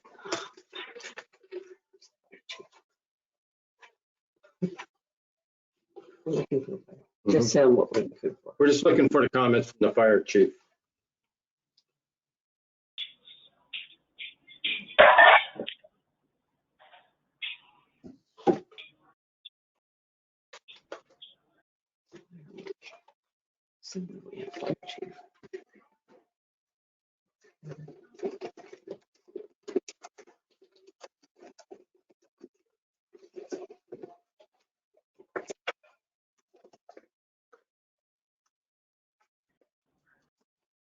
Maybe Drew can look for it. What's that? Ask Drew to look for it. Drew, can you look for the comment from the fire chief? I can, yes. Yeah, I have one from October 18th. That's probably it. Okay. Yeah, October 18th, Zoning Board of Appeals from Brian Manware, Chief of Department, regarding ZBA 2218 23 Blake Avenue. Upon review of this application, I have the following comments. Although we can't apply ordinance or code to this application, we advise the ZBA to exercise caution due to the size of the existing structures on adjacent lots and the proposed additions to the existing structure. We cannot guarantee adequate fire protection in this area. Continuing to allow structures of this size on lots this small to be constructed so close together is, in my opinion, a recipe for disaster. The combination of limited apparatus access, size, type of construction, and weather given its proximity to Long Island Sound, winds causing erratic fire behavior, create the makings for a catastrophic fire event. Should this application be approved, we strongly urge the AHJ, authority having jurisdiction, request the installation of the following items be considered or required. Residential sprinkler system, fire protection, monitored fire alarm system, EAS box, fire department emergency access system. Should you have any further or more specific questions, please don't hesitate to contact me directly. Okay, thank you. Any more questions from the board or comments? Audience, anyone in favor? Anyone in the audience in favor of this application? Anyone in audience in favor of this application? Third time, anyone in the audience in favor of this application? Anyone in the audience not in favor of this application? Not in favor of this application? Last time, anyone in the audience not in favor of this application? General comments or just General comments. from me or them? Yeah. Anyone on the board, any more general comments? The audience. Anyone from the audience, general comments? I've asked 3 times. Anyone in the audience have any general comments? General comments from the audience? None? Yes, general consensus. Press the board for general consensus. Board comments. Yes. Anyone on the board have any more comments last time? No. Move on. Does the applicant wish to say? Or is it Pardon me. applicant? Does the applicant have any more comments? No, we are all set, Mr. Chairman. Okay. And general consensus of the board? Has everyone on the board heard enough information to make an informed decision about this variance this evening? Yes. Everyone? Yeah. General consent, okay. Make a motion. Motion closed. Motion to close public hearing in the CAM on ZBA 22-18. Motion to close the public hearing. I'll make a So- motion for the public hearing. I'll Lori, second. Bert, I'll second it. seconded. All in favor, say aye. Aye. Aye. Okay.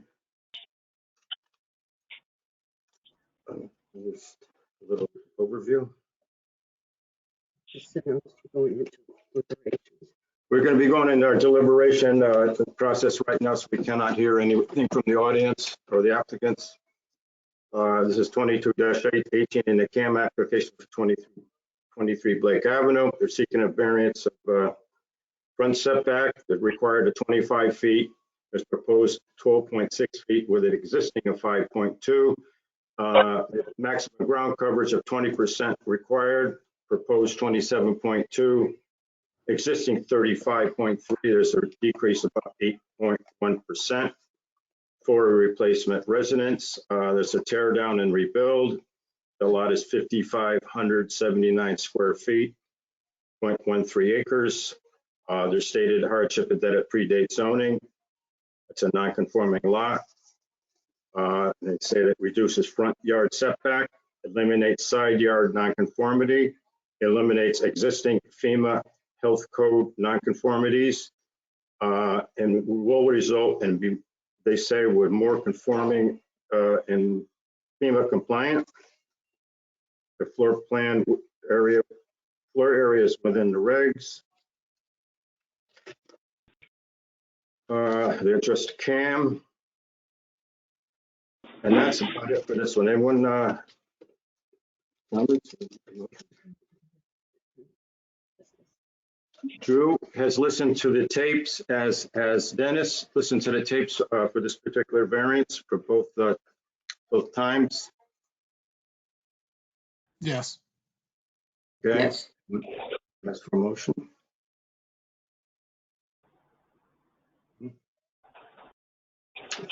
Anyone would like to make a motion?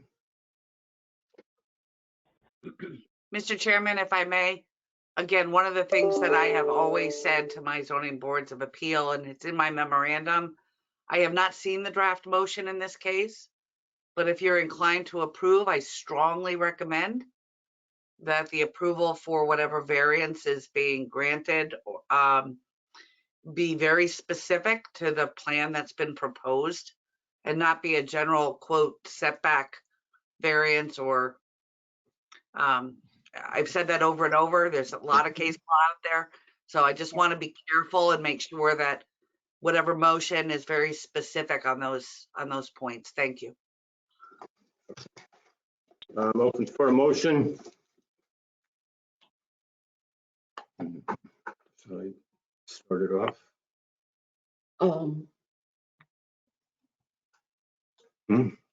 Procedurally, ask Abby. Abby, it doesn't seem like anyone but me wants to make a motion. How should we proceed? You could request perhaps an entertainment for a motion one way or the other and see if there is a vote to be taken on that, if there's a second. Okay, and want to make a motion for granting or denying? In that case, I'll make a motion. Just to move things along, I'd like to make a motion to grant ZBA 22-18, 23 Blake Avenue.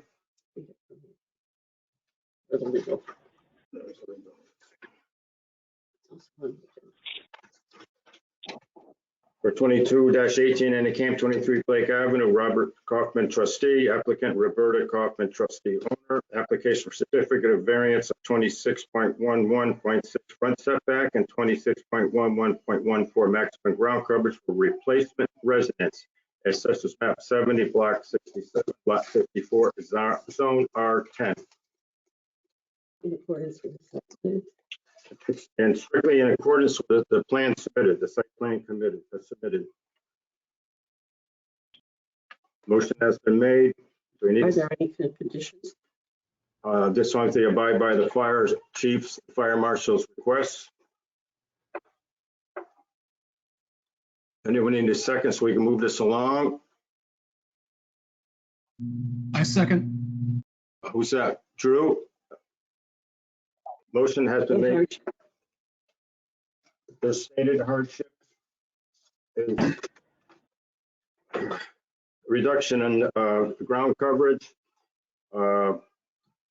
reduction in the front setback, predates zoning, non-conforming lot, and reduces, eliminates side yard non-conformity, eliminates existing FEMA and health code non-conformities, and the claim will result in a more conforming FEMA compliant house.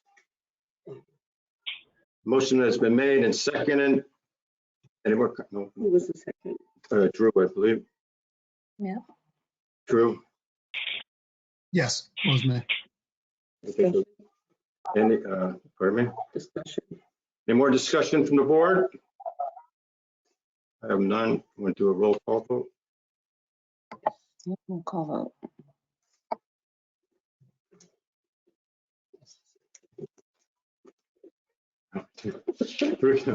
We're going to do a roll call vote.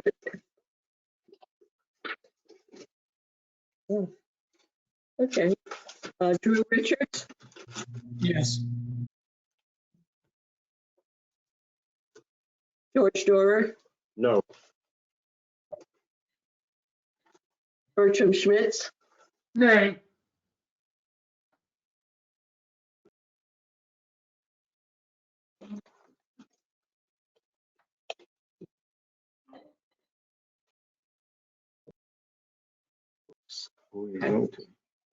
Just give me a moment.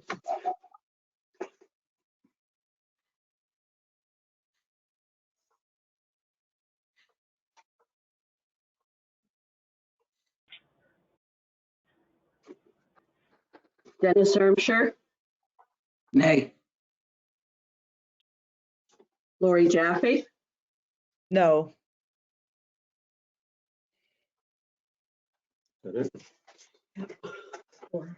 Four no. 4 denied.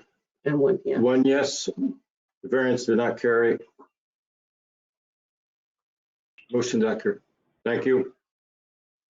And you have a CAM motion.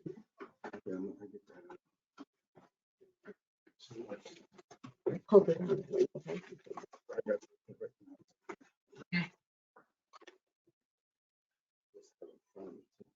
All right, I'd like to motion that, have to deny it, right? Because the variance was denied. You have to deny the. The CAM application denied, the variance was denied, and that it was not consistent with coastal policies and/or results in unacceptable and adverse impacts. Motion to deny, Cam. Second, Second, Dennis. Dennis, second. Because the camp, because the variance The failed. variance failed. Motion's made and second. Any, all those in favor, say aye. Aye. Aye. Aye. Aye. Opposed? Abstain? Motion carried. Motion to deny carried. Motion to deny carried.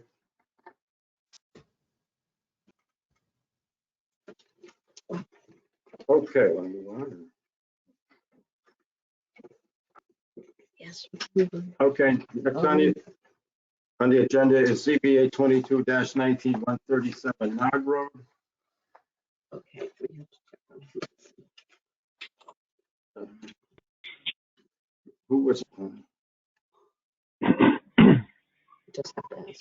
Drew, did you listen to the tapes on this one at the prior meeting? Yes. Yeah, prior Yes, you October did. and November. Yes. I did.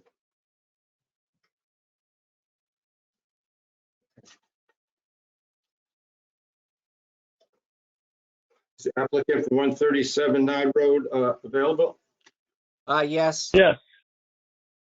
Hi, this is Attorney Ed Casella, representing Bob Hinchcliffe, who's the property owner and the applicant.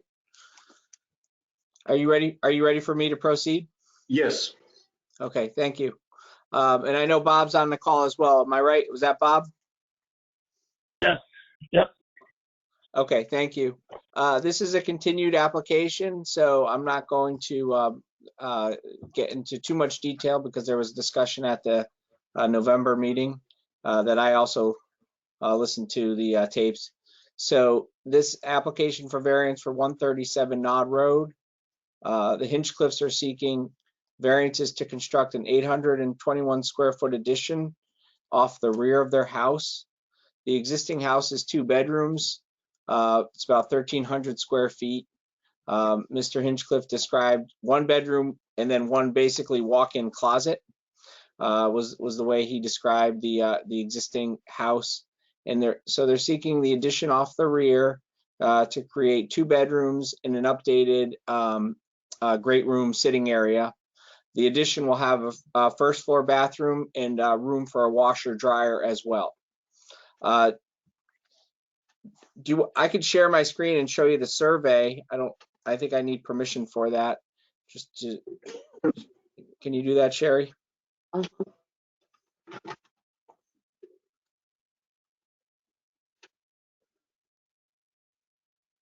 Okay. I don't know what I'm sharing. Hold on. There you go. Okay, so the property is shown on the survey. You all have it in your packet. It's a long, narrow piece of property here. There's an existing house on the front.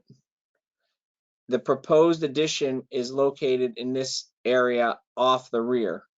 And what I think is important for this application is that the proposed addition complies with the setbacks. As part of the application and basis for what we believe is the board's ability to grant the variance, there's a reduction in coverage. The applicant is proposing to remove concrete that's on the property that makes the coverage non-compliant. The coverage is going from 5,868 square feet down to 5,467 square feet. That's a 1.4% reduction in coverage from 20.8% to 19.4%, which is obviously more in line with the 15% that's allowed in the zone. As I just explained, the proposed addition, no other variances are required. There's no expansions of nonconformities because the addition is located within and has been designed to be located within the setbacks. Oh, hold on. trying to stop my share without leaving the meeting. Okay.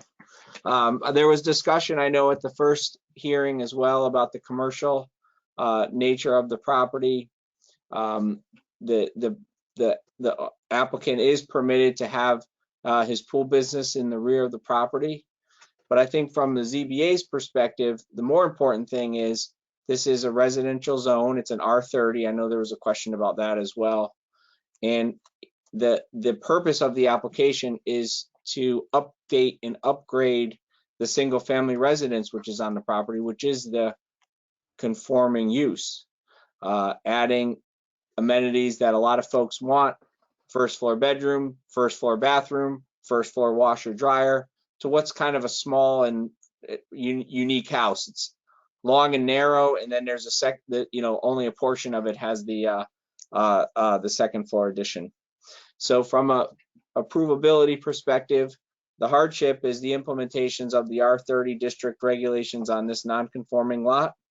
The house was built before zoning. The lot was created and the house was built before zoning. The house was built in 1951. But additionally, I know there was a lot of discussion with this in the previous application, reductions of non-conformity are a standalone basis, an independent basis for the granting of a variance. So here you have an applicant who has a non-conforming coverage of 20.8% and is asking the board to grant this addition in a conforming location and voluntarily reduce that coverage down to 19.4%, 400 square foot reduction in coverage. So one of the goals of zoning is to reduce or eliminate nonconformities, and here's an opportunity to do just that. So you have the legal basis to grant the variance to allow this. And although it's permitted to be used as commercial on a commercial basis, the rear of the property, this application for the single story addition is in conformance with the comprehensive plan because it's seeking to enhance the single family residential use on the property. So those are the basic reasons why we're asking the ZBA to grant the variance requested to allow this addition. Okay. So all you read, actually reducing is the decrease in the ground coverage 1.4%, correct? 1.4, yep, 20.8% currently. I got that. Yeah. Down to 19.4, 1.4%. And the other aspect that you claim you were making the property more conforming, reducing the ground coverage and all setbacks are conforming. Anyone on board have any comments or questions? I do have just a quick comment. Thank you for your presentation.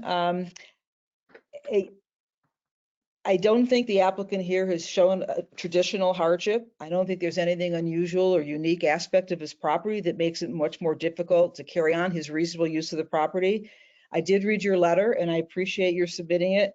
But frankly, I think a 1.4% reduction in coverage is not significant, and still at 19.4 is still 4.5% higher than 15. It's not, in my mind, it's not a significant enough reduction to allow that to be a basis. And we discussed this at the previous application tonight. A reduction of nonconformity certainly can serve as a basis, but it's not mandatory. So my concern is that there's not enough of a reduction in the maximum ground coverage. Thank you. Thank you. Anyone else on the board have any comments or questions? Drew? No, nothing from me. Dylan? Dylan left. Okay. Bert, have any questions or comments? No, not. Oh, Bert is here. He said he left. You don't have any comment? Who else? Tom? I don't think so. Thank you. Correspondence. Got a list of correspondence. Drew, you want to go over? I don't know, probably a lot less than 101.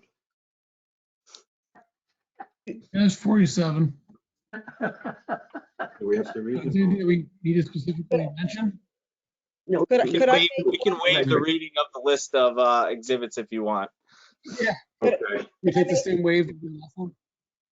Could I make one comment about the documents? This is Sure. Laura. I noticed that I just looked at the comments before the meeting started, and the very last, if you look at the files, it's this is a picky point, but it's an email that I had sent to Kathy King, just wondering why. It's actually the item number 47 should actually be under 76 Nod Road, Old Nod Road, instead of 137 Nod Road. All right, it's in the know. wrong spot.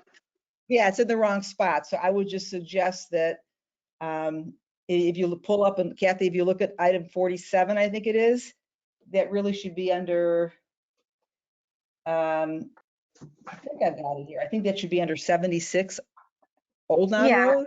Sherry might just probably mistakenly put it in the wrong file. She can correct it That's tomorrow. fine. I just don't want it to be in the file for a case that it's not in the No, file. absolutely.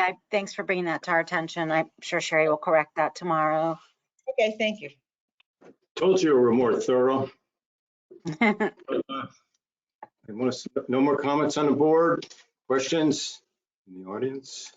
Hold on. I just like to make one comment at some point when it's appropriate. Anytime. Okay, I actually wasn't here for the discussion. I jumped on. I'm actually on my third ZBA of the night. You guys scheduled your meeting at the same night as Old Saybrook and Westbrook, so this is my third one, and I made all three. Thank you.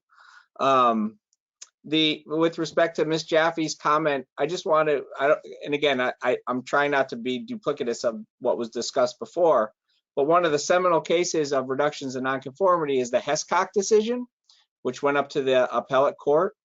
In that case, the fact pattern is the applicant moved the house 3 feet. It was 44 feet off the high tide line, and they moved it to 47 feet. So I completely agree that the board does not, have to, when there's a reduction in nonconformity, you have the discretion. But 3 feet was enough in the Hescock case all the way to the appellate court. So that's very strong law. So here we have 1.4%, 400 square feet. And hopefully you think that's enough reduction in nonconformity to allow this expansion of the residential property. Thank you. Thank you. Any more comments from the board? Any comments from the audience? 3 times in favor. Anyone in the audience like care to speak in favor of this application? Anyone in favor of this application? Third time, anyone in the audience care to speak in favor of this application? Anyone in the audience opposed to this application? Opposed to this application? Last time, anyone in the audience opposed to this application?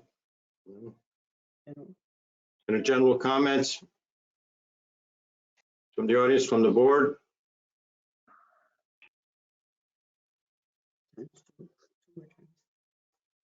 Any more general comments? Third time, any more general comments from the board or the audience? I did. Does Casella have anything else? Attorney Casella, you have any more comments or input? No, thank you.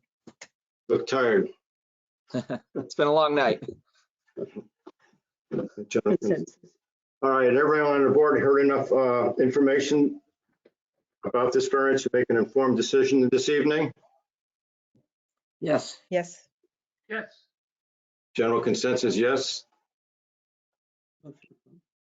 Entertain a motion to close public hearing 22-19, 137 Nod Road.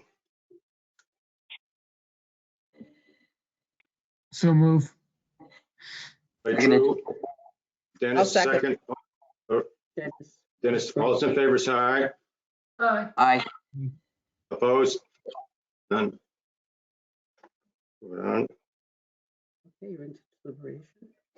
Going to go on our deliberation process now on 22-19, 137 Nod Road. They're seeking a variance for an existing addition to the existing residence. Be a reduction in the maximum ground coverage of about 1.4%. Required 15%, proposed 19.4%, about 4.4% over. And it's R30 zone, 1.65 acres for a 121 square foot addition. Hardship, they say is parcel was created prior to zoning. They're reducing ground coverage. All setbacks are conforming. However, there's nothing quite unique about the property. It makes it viable for I believe, for a variance. They're adding 2 bedrooms. And that's about it. Any more comments? I can entertain a motion.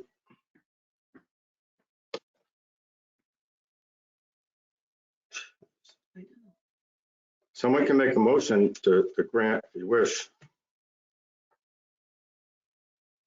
Oh, wait, wait, wait, that's not- Try to do it again. Well, I make the motion to grant ZBA 22-19, 137 Nod Road for Robert Hincliffe, applicant and owner, application for certificate of variance of section 26.11.14, maximum ground coverage for an addition to an existing resident. Assessors map 14, block 4, lot 53, zone R30. For specifically a 2-bedroom addition. In accordance with the site plan. And in accordance with the site plan that was submitted. Motion was made. Do I hear a second? Second. Bill? Hardship.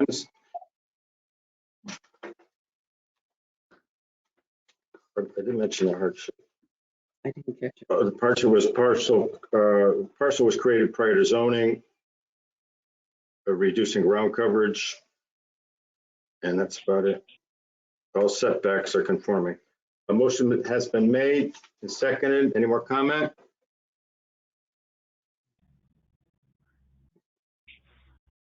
Who was the second on that motion? Dennis. Dennis, okay. One more comment? Let's take a roll call vote. Drew Richards, Yes. George Dorer, Yes.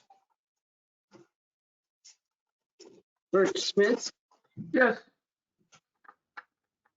Dennis Ermcher, No. Lori Jaffe. No. Failed to carry. Failed to carry 3-2. Motion denied. 2. To grant the variance was denied. Thank you. Thank you.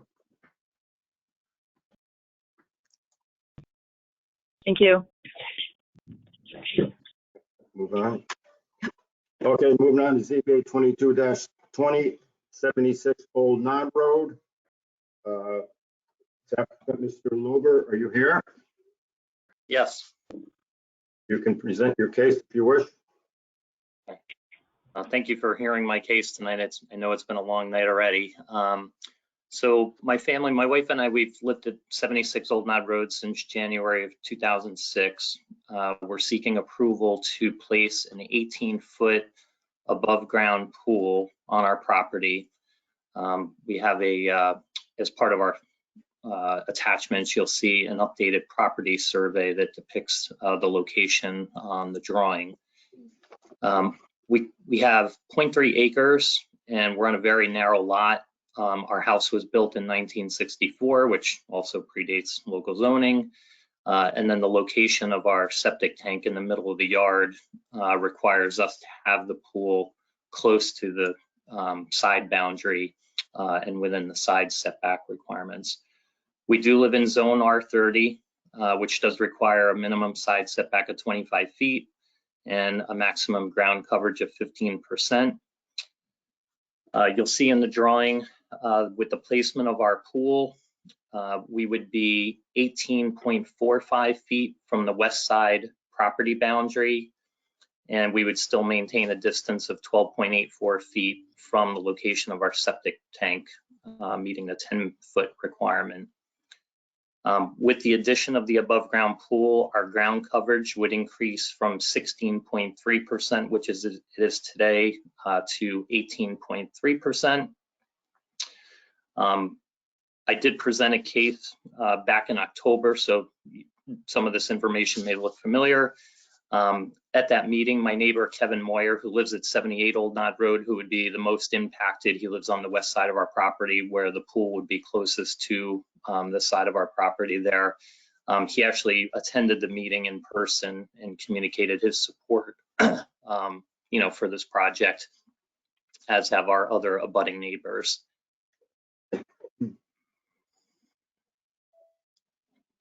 Happy to answer any questions. So Mr. Lober, hi, this is Lori Jaffe. So in your previous application, I believe it would have been a 12-foot setback. So you've improved that now it's 18.45 a side setback?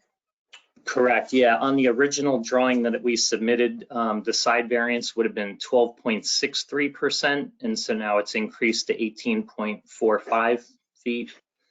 And then the ground coverage from the original submission would have been 20.1%, and that's dropped down to 18.3%.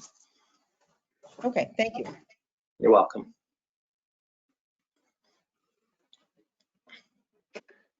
Anyone else have any comments? All set.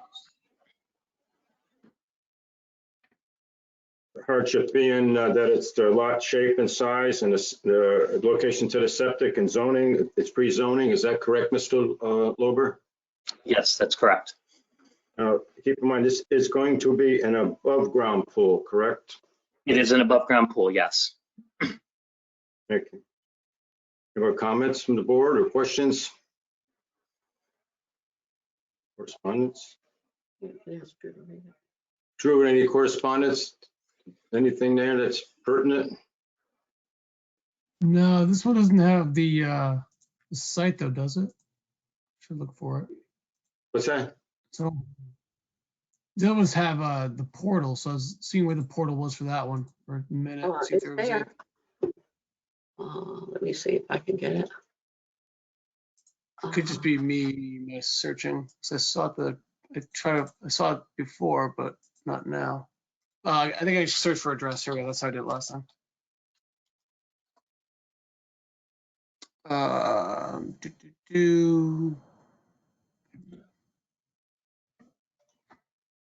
I just lost us.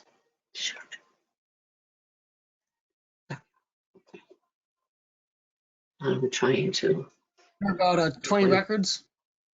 So I can certainly read the names of those if everyone wishes. Does the applicant wish to have anything read into the record? I don't think so. No, thank you. I think we're all set then. It's public notice.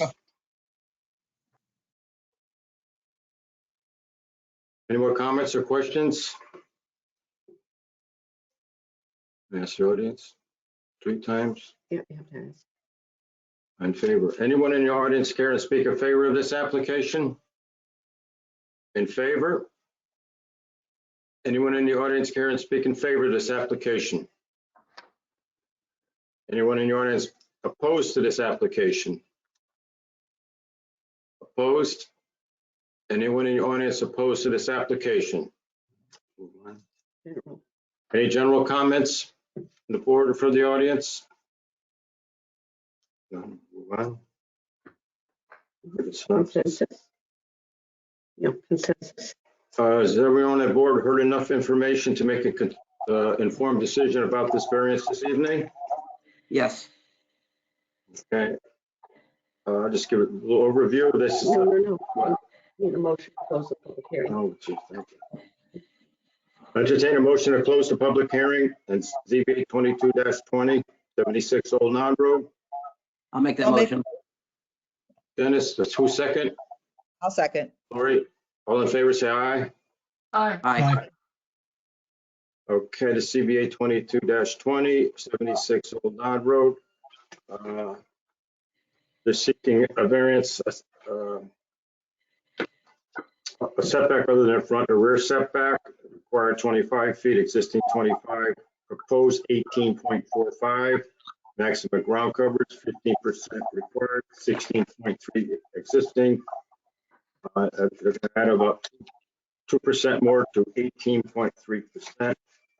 For an above ground pool, 18-foot round on 0.3 acres. They claim the hardship is a lot shape and size and the location of the septic, and it predates zoning. More comments? Motion?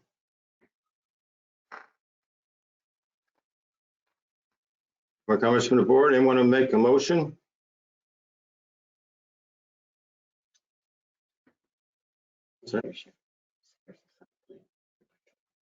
Okay. Okay.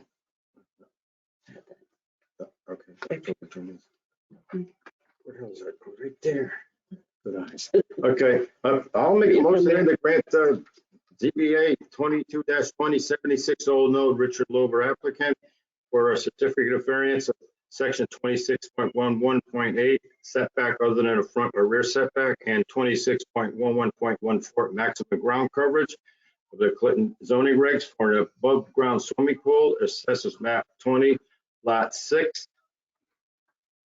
block 6, lot 71, zone R30 for an above ground 18-foot above ground pool as submitted on a site plan October 20th, 2022.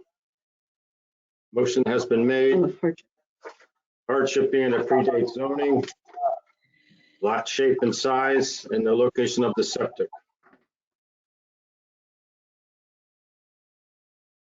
Entertain it. I need a second. Second it. Right, Dennis. Motion been made to do a roll call vote. Did I make a comment or no? I just want to make go into further discussion that keep on. This is an above ground pool, not an in ground pool, and it's. I've had one, and believe me, they're temporary, but keep that in mind. So motion has been made to grant in a second. No more discussion. Drew Richards, Yes. George Dorr, Yes. Bert Schmitz, Yes. Dennis Ermshire, Yes. Lori Jaffe. Yes. Motion carried unanimous. Thank you, Thank you very much, everyone. sir. We're moving on up. ZB 22-21 and a CAM application 85 Shore Road, Lori Epstein, Charles Epstein owners. Are you here? Yes, Willing to hear you. can you hear us? Yes. Okay, thank you. You can hear us? You're on. Okay, thank you. Oh, sorry.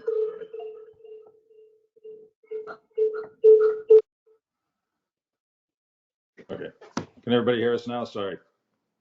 Yes, a little better. Yeah, Okay. we're good. Good evening. Thanks, everybody. Charlie and Lori Epstein of 85 Shore Road. We're here tonight for an application to approve a shed on our property on 85 Shore Road. It's an after the fact. We had a larger shed in front of our house. We've owned the property since 2002. The house was built in 1939. The shed that we had on the property in front of the house was slightly larger than the shed we have now. That's smaller, wasn't attached to the house. And we've put the shed on the side of the property. You have the site plan. We had a full site plan survey done of the property. And the survey came back to show that the shed is within our property boundary and doesn't infringe on any of the property at our neighbor next door to us. And so we're here tonight to just request the approval of a smaller shed on the side of our house that used to be in front of the house. May I, Mr. Chairman, may I just give a little background on this one? Yes. So this came in as a violation, a complaint, and the thing is, Mr. Epstein's correct. It turned out not to be a violation of the setback because in our regulations, if a shed is under 200 square feet, it can be up to 5 feet from the side setback, and it was 6.7 feet, so that was fine. I was going to give it an after the fact administrative permit, but the problem was it was way over coverage. So I told them they would need to apply for a variance. And then the other issue is it was a structure within 100 feet of tidal wetlands. So I sent it off for a CAM review. And when I did, Marcy Ballant, who's a senior coastal planner, said that because it's a structure in the VE zone, it would need flood vent, I'm here. et cetera. So that's why it's here for a CAM and a variance. And you should have all the documents. What did you say that Marcy, I missed the last, the next to the last sentence. You said you sent it off to Marcy Ballant and what? So I sent it off to Marcy Ballant because it was a structure within 100 feet of tidal wetlands, and it's in a VE zone. So she sent back a letter and said that even though it's just a shed, it needed to be flood compliant. So I sent, you know, the letter you should have all received in your application materials. So that's why it's before you, is because it was an after the fact shed that I was not able to permit administratively. So it needed a coverage variance, and then this issues came up with the flood. Right. Okay. Okay, I have a question. How much would this increase the maximum ground coverage, this shed? I know it's 20% is required and you're up to 46%. How much of that 46% will be due to the shed? Can you hear me? Yes. It's 0.5064. Okay, I saw that. 0.5. But that means, wait till you're done, I'm sorry. Go ahead. Mr. Epstein, but the existing maximum ground coverage is at 50%, correct? 15, yeah. 50. I believe it's in an R10. No, but it says maximum ground coverage is on the ground coverage worksheet 0.50, which is 50%. Is that correct? Yeah. Oh, I'm sorry, I misunderstood you. Yeah, the existing was well over what we allow, which I believe is 20. So Right. the shed isn't that much of an increase. I believe it's an 8 by 10, but because it was over the requirements, I couldn't approve it administratively. Right. So it's basically 30%. The ground coverage is basically 30% more than the regulations say when you look at both of the structures. Mm-hmm. Okay. Can I go ahead and just? Can I just? Oh, go ahead. Oh, I was going to make some comments, but did you need to? No, go ahead. Okay. This is Lori Jaffe. Thank you for your presentation. It seems to me that, Mr. Epstein, that your claimed hardship, I mean, I don't see anything unique about your property such that something, you know, that's peculiar to the property such that you need to have a variation, you need a variance. It seems that the hardship is that you want more parking space for you and for your friends. And I understand this is not, and Kathy, correct me if I'm wrong, this was not a replacement shed. It wasn't in the same location. No. It wasn't the same size. So my concern is this: the shed was unpermitted. A homeowner is charged with the knowledge of zoning regulations. The ground coverage is way over the allowed 20%. And frankly, in my opinion, wanting an unobstructed view of a street is not a basis for a hardship. And I'm concerned with deep comments about the need for, you know, breakaway walls with flood vents. A shed under these circumstances is considered a structure, as Kathy just said. It must be made of flood-resistant materials. Typical prefab shed is not allowed. Is this a typical prefab shed that you just placed on the property? No. This is, so the shed that we had before, which was larger, was built, and this shed is a built shed. This was not prefab. It was constructed by a contractor that was hired, so it's not prefab. And I'd like to say our entire property is in a flood zone, and so is the whole street. And the shed that we had before, when we had Irene, went flooding across the street. So, you know, the idea that a shed is going to be prevented from being affected by floods is completely unrealistic. So was the prior shed that we had. So I just want to point out that this shed is smaller than the previous shed. We had a shed on our property. We've only moved it to the side of the house. We have a letter from. It's not a like for like replacement. That would be where if, for example, you had a 10 by 10 shed in a certain spot and you literally placed it with a 10 by 10 in the same spot. For example, if it had rotted wood or something and you said, we're just replacing it like for like, this is a shed that's a completely new shed in a completely different part of the yard. So we can't consider it a like for like replacement. Right. It has to be treated as a structure. And my concern is just that you didn't seek permission, and homeowners are charged with knowledge that you should have known that you needed to seek permission. And so I don't believe that you've established the right to a variance. And also I'm concerned that in a document in the record from, I think it's Diane Ivkovich, that, you know, if the board grants a variance that where the board doesn't believe that a hardship was shown, then the ZBA is going to be in a position where anytime a homeowner doesn't seek permission to build a shed and goes ahead and builds it and then comes to the board, it sets a bad precedent, frankly. So those are my comments. Again, the main thing is that you didn't seek permission. It's way over the 20% required. It's not in the original, it's not a, what's the term, Kathy? It's not a like for it's not a replacement in kind. Yeah, it's a different shed in a different part of the yard. That's my concern. Thank you. Look, can I ask the board a question? Because you'll pardon our ignorance. We've lived there since 2002. We've never come before the board for any request of any kind. It's been the same structure. So you'll pardon our ignorance, and obviously, if we had known this was going to be an issue that we had to, you know, seek approval because we had a shed, we just went on the assumption we had a shed that was larger, we're putting up a smaller shed. You can take that in consideration or not. But so let me ask this question. You're saying if I had replaced the existing shed that I had in the exact same spot with the exact same size shed, I wouldn't have to go made a request. I could have just replaced the existing shed with an identical shed. I'm just asking if that's accurate. If the shed was built more than 3 years prior, it would be grandfathered and it would have to be exactly the same, not any wider, taller, longer, because it would be, you're right, if you had a pre-existing structure, especially if it was there for years and years and years and it was non-conforming, you can replace it identically. But as soon as you change anything, you have to meet 2022 zoning regulations. And in this instance, it's not just that, but you know that it needs a CAM because it's in the coastal area management zone.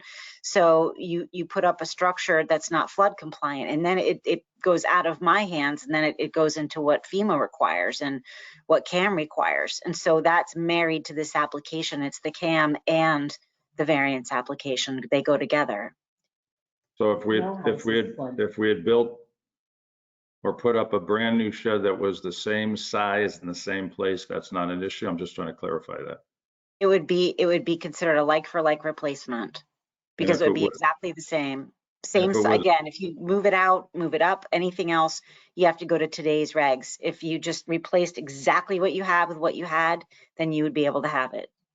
And if it was smaller, would that be an issue? It's not, it's when it's changed. So in this instance, it's moved, it's a new building, it's in a new location. I'm trying to clarify in the same spot. If we had a shed in the same spot, but it was smaller, would we have to come for a variance? You could put something back that was smaller. But, again, you're looking at today's regulations where now you'd have to, back then, there was no flood compliance required. Now there is. And so that's, you really can't, you have to go by what's there now. Yeah, I'm just trying to get that clarification. Yeah. You'll excuse us, in our mind, it was a shed. It's a shed. The whole street is in flood zone A. Right, Trying but to all the understand, we're that are in a VE zone or in a flood zone they have to comply with flood standards and what's in our regs and what was required by FEMA. So that that's why it goes for a higher level of review. okay. So my question then is, what review determines whether the structure is appropriate given the flood zone regs now? I sent it off to Connecticut Deep and I also sent it to our town engineer. And the town engineer concurred with the deep review. So he said, instead of being redundant, he said, I concur with the review made by Marcy Ballant, the senior coastal planner, that it needs to be a flood compliant structure because it's a structure in a flood zone. It's not an issue of the size in this instance, it's the proximity to the tidal wetlands and the zone. It's the VE is the most dangerous because of the surge, the wave power, and the wind. Oh, I know, we've lived through it. We were here for Irene and Sandy. Our So house Kathy, stood up. I'm sorry, go ahead. I'm sorry. No one, so what we haven't been told is what would be required to make this structure flood compliant. Well, so Marcy Ballant alluded to in the letter what you'd need to do. And what you'd need to do is contact an engineer who specializes in, has those expertise and those skills and get them to, do what is recommended in the letter to make it flood compliant. And an engineer would be able to tell you what was required. So therefore, tonight, if the board is going to vote on this, how can that be done if we don't know how to make it compliant? Could I ask a question before don't we still have the issue before us is also the 50% ground coverage? That's a separate ground to either approve or deny this variance, no matter what the engineers do to make it flood compliant. Isn't that correct? We have an independent basis to either grant or approve. Can't we deny it because it's way over ground coverage? So what I had suggested, because I know a lot of other people have done this, if, for example, somebody wants a pool and or a barn and their property is already over ground coverage, and they have, for example, a very long driveway, sometimes they'll take up a portion of the impervious driveway and they'll put down gravel, and then they'll say, okay, now I have an extra 5% ground coverage, and then they'll, they'll kind of barter it that way and take up a concrete patio and turn it into stone, so then it becomes pervious, and then they have more ground coverage. So, but aren't we setting a bad precedent by voting on something that was put up without permission? And then what does that do with people want to do this? Yeah, we have our attorney present, and but yeah, that's why it's a violation, because, my job, I brought it to your attention, and I told the applicant and the homeowner that they would need a variance in order to get this approved, because again, I couldn't approve it administratively because it doesn't meet the requirements. So I'm going to just speak to your tone, Lori, which is, hey guys, you did something that's in violation, so therefore, shame on you. We're going to vote against it. No, she didn't say that. Well, I'm just asking. I'm just getting that.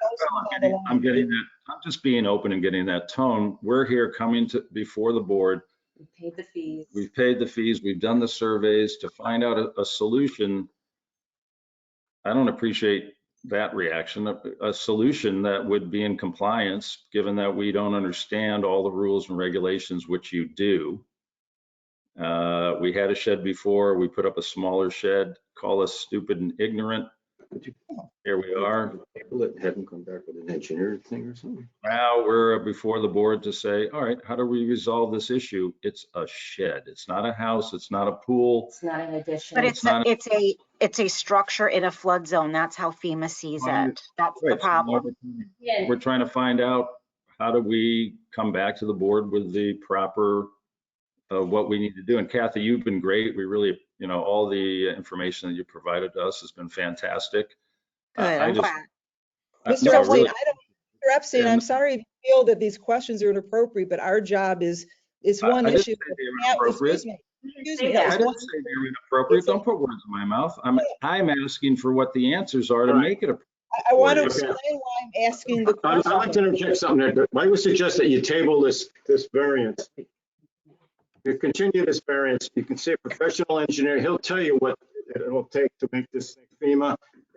And maybe you can move it, I don't know, but right now, we're not going to solve anything. I would suggest seeing an engineer. Sounds And good to he'll me. tell We're you what trying it's to find gonna out the answers to the question so we can bring the appropriate solution to the board so you can make a proper decision rather than penalizing us for our ignorance in this situation. And I'll be honest, The home was there It's in a shed. 1939. it's a I'd shame. like to hear from Ms. Olson. Carrie, can we hear from you? Yeah, so obviously at this juncture, I have to keep saying this, the ultimate decision is yours. But I do appreciate that based on the fact that this is a new structure, and I appreciate the homeowners not understanding potentially what was required and not inquiring. And I understand Lori's point because the law does presume that property owners are going to do what's necessary to figure out what has to be done. I think, in my mind, the most reasonable way to address this would be to agree with the chair. I believe it was the chair who said, why don't we table this and let them go and figure out how to make it flood compliant? But the other issue that Lori brought up is that's not necessarily going to solve the ground coverage requirement. But again, with an engineer on board, they may be able to figure out how to decrease the impervious surface on their lot to both keep the shed, make it flood compliant, and comply with their lot coverage. So I think you have two options. One is to deny and have them come back with appropriate plans, and the other is to table. I just, with the holidays, I don't know how quickly they're going to get the assistance that they need, but those are my thoughts. All right, thank you. That's helpful. Just a quick point of order. So procedurally, if we're looking at January 18th as the next regular meeting of the ZBA, there may be a need for an extension to be granted by the applicant in order to. Who's speaking? Abby, our town planner, Oh, our town planner. she was speaking, Oh, I'm right? sorry. I'm I sorry. couldn't see her. Didn't see you. Sorry, but I just wanted to make sure that if there was a record, because the meeting at the next ZBA meeting is not until January 18th of 23. Just making sure, since the public hearing has been opened, that if there's any extensions necessary, that you get those from the applicant if you're going to move things that way. All right. Would you And I wish would to table this? Would you wish to table this? I'm sorry, any extension should be in writing and put into the record. Are you asking us if we wish to table it, or is that up to you? I don't know. That's up to you. Yeah, we're happy to table it and come back to the board with more Once we can find someone to do it. information to assist the board in making the proper decision. Having to do with FEMA and the ground coverage, maybe? While at the board, we're looking to continue this until the January 18th, 2023 meeting for an update. You could certainly keep it on the agenda there, or you could have a longer extension. You have up to 65 days total for the application that you could consider. So whether you want to use that entire amount in public hearing or not, I might recommend, a 20 or 30 day extension given the holiday time frame and making sure that folks can find an appropriate professional. So if we were to grant a 30-day extension and Mr. Epstein, if you could follow that up in writing tomorrow or this evening, send an email to either Kathy, Sherry, or myself that we can get that into the record, that would be helpful. Just to qualify, you said it's possible for an extension up to 65 days. I just wanted to be clear. That's by state law. Yeah. All right, just because the month of January, I'm out of the country for almost 2.5 weeks. So if we're able to extend longer than that, based on the state law, that would be good to know. I could make one other suggestion. And this, it's a little precarious because this is an enforcement issue, is to withdraw and refile. It's to what? Withdraw Application and refile. application and refile to start a new clock. That costs additional money, and if we're able by state statute to extend by 65 days, and that doesn't cost the refiling fee, we would ask to be able to use what the state law says of up to the 65 days. And I'm not objecting, I'm just offering you another solution. You said you'd be out of the country for. No, we won't need the full 65 days. I'm just that January, I'm out of the country for 2 weeks, so 30 days would probably be a problem because I'm not going to be here in that 30 days. So if we look at the beginning of February, we can probably make that date, and that's within the 65. All right. Keep in mind, though, by tabling this, we wish you could try to reduce the ground coverage by reducing impermeable surfaces, and we need from an engineer to make this FEMA compliant. Okay. All right. We appreciate that. Thank you so much. Thank you. And Mr. Epstein, just keep in touch if, because of the holidays and things, if you're having trouble finding an engineer to meet that time clock, just please let us know, because then we can make other arrangements, as our attorney suggested, to either withdraw or ask for more extension time or whatever we need to do. So just touch base, because I know it could be complicated for you to find someone, and, especially right now, this time of year. Okay, I know you've been really great, Kathy, with my wife, Lori, who's right here. So I'll let the two of you stay in contact. And Yeah, just keep me posted, and Yes. we'll work with you on that part. so the Yes, board sir. knows. We need a formal in writing request for an extension. And an oral. We'll get that tiled tomorrow. And an oral one right now. You want it, so orally you can tell us right now. You want to go to February and you're granting an extension. But you want us to grant you an extension to February? Yes, please. You have to grant it. Mr. Epstein, this is Sherry, the clerk. Tonight you need to grant an extension to take the public hearing to the February meeting. It would be, And what date is that? I don't have that handy at the moment, but it'll be the third Wednesday in February. Hang on. Third. Third Wednesday in January. No, February. I'm sorry, February. That's the 15th. Okay. That's fine. Granted extension to February 15th. And we need it in writing. So please send it. You can upload it to your the extension to your application. Thank you so very much. We appreciate everybody here at the board and wish you a happy holidays. Thank you. Thank you. Thank you. Have a great night. Number one. Any correspondence? No, no correspondence. No correspondence. Any old or new business? Outside of our annual meeting. No old or new business. Any bills? Oh, wait a minute. We need to continue the other before we leave that. Continue what?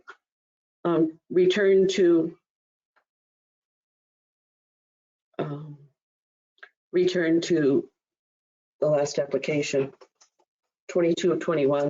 Just do a motion to continue the public hearing. Accept the motion to extend, Continue. to continue 22-21 in the Cam application 85 Shore Road until the February meeting, It's February 13th. February 13th. Motion made in second. Second. Bert, I'll second it. Who's that? Bert? All in favor, say aye. Aye. Opposed? No. Any old or new business? No old or new business. Adoption of the 2023 meeting calendar. Or the annual meeting. Any issues with that? Anyone look at it? Any problems with it? Conflicts?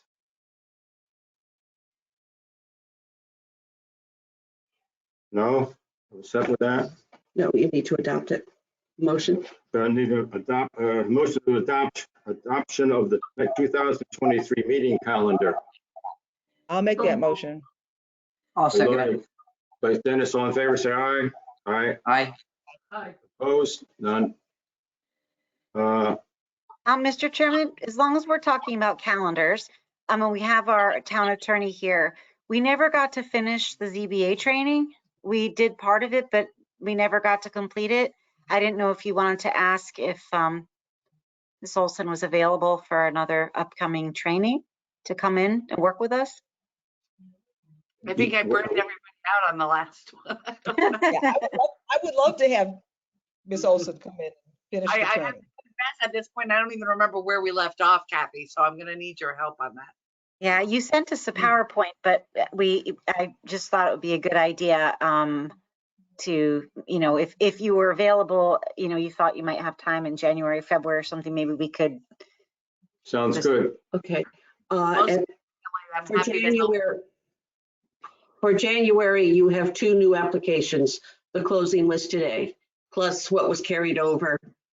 If anything was carried over to January, I had to go back and look at my notes. 2 new ones for next month. Then you have the 1 carried over to February. It's late. I can't remember if anything else got carried over tonight. But if they did, they'll be on there too. Just to give you an idea of what your agenda is going to look like. What we did last time, I think, was we had the training, wasn't it? Was it before? It was, but it was very short and we didn't really have that much time. And My recollection was that it got late and everybody was. So And I Frank, think Carrie, correct me if I'm wrong. Since this is training by our town attorney, shouldn't this be an executive session? It should not be open to the public, right? This is like our attorney giving us advice. Is that not true? not true. General legal advice is not a proper subject matter for an executive session. Okay. So this does have to be noticed as a public meeting, and the public should be given the right to attend. But we could start earlier, before your meeting. We could do a totally different night. Whatever works for all of you is Work fine. that out, okay? We're gonna move on here. And keep in mind We too, can work Joyce, staff with Carrie to figure out a potential time frame and then get folks consensus on whether they have the availability. And again, I repeat, somebody has to remind me what slide we left off on, because it's been so long, I don't recall. Okay. Maybe Kathy and I can probably figure that out together, I think. Yes. All right, continuing our annual meeting is the election of officers. And I'd like to interject that I'm willing to remain on the board. I would love to remain on the board, and I'm going to. But I would like to relinquish this chairmanship. And in doing that, can I make a nomination? Sure. Yes. I would like to nominate Lori Jaffe as our new chairman, if she's willing. You willing, sure, Lori? Is that, Okay. since you're not going to continue, I'm willing to do it if people so choose. Okay, you have to vote on it. Usually you get a second to the nomination. I need a second for that. I'll second it. Everyone seconded that. Can you imagine? That was good. Okay, all Do in we have to favor vote is, now? You have to ask 3 times for further nominations. okay, if there's any further nominations for chairman? Any further nominations? Any further nominations for chairman? Okay. A motion been made and seconded. A motion to close the public hearing. Motion to close nominations. Well, we have to nominate the secretary. No, you have to vote on this one first. Motion made to close the nominations on chairman. You need a motion to close. I make a motion to close the nomination on chairman. I get a second. I'll second Bert. Third, seconded. All in favor, say aye. Aye. Okay. All in favor and have Lori Jaffe as our new chairman, say aye. Aye. Opposed? Very good. Open for nominations for secretary of ZBA for the 2023 calendar year. I'll nominate Drew. He does a fantastic job. That was Dennis. That's Dennis nominating Drew Richards. I'll second that. Lori seconded it. Any more nominations for secretary? Any further nominations for secretary? Last time, any further nominations for secretary? Motion has been, I'll make a motion to close the nominations for secretary for the ZBA 2023 calendar year. That was Lori? Who made that nomination? I think it was Lori. Yes. It wasn't me. I was going to say. No, it's Dennis made it. Dennis? Yeah. Second? I'll second. By Lori. Closed. All those in favor have been Drew Richards as chairman from 2000. No, you don't have to do that. Just motion to close the nominations. Motion to close the nominations for secretary. I think I said it. You didn't. You You're said right. chairman. Yeah, it's late. No, there's no, since there was no multiple nominations, so you don't have to vote. It's You don't have to automatic. vote. Congratulations, Drew and Lori. Congratulations, Drew. Thanks. Thank you. Annual review of the bylaws, that's always open-ended. You can just put that they'll be amended when needed. The bylaws will be amended as needed. Any additions to the January agenda? January 18th regular meeting. I don't have any comments. You want to make an motion to get the hell out of here? I make the motion to get the hell out of here. I'll second the motion. All in favor, say aye. Aye. Opposed? No. All right. Thank you. Thanks, everyone. Thank you. I Thanks, know. Gary, for being here. Have a good holiday. Happy Thanks, holidays. Yeah. Enjoy your holiday. Holidays. to Dennis, all you of gonna you. be around?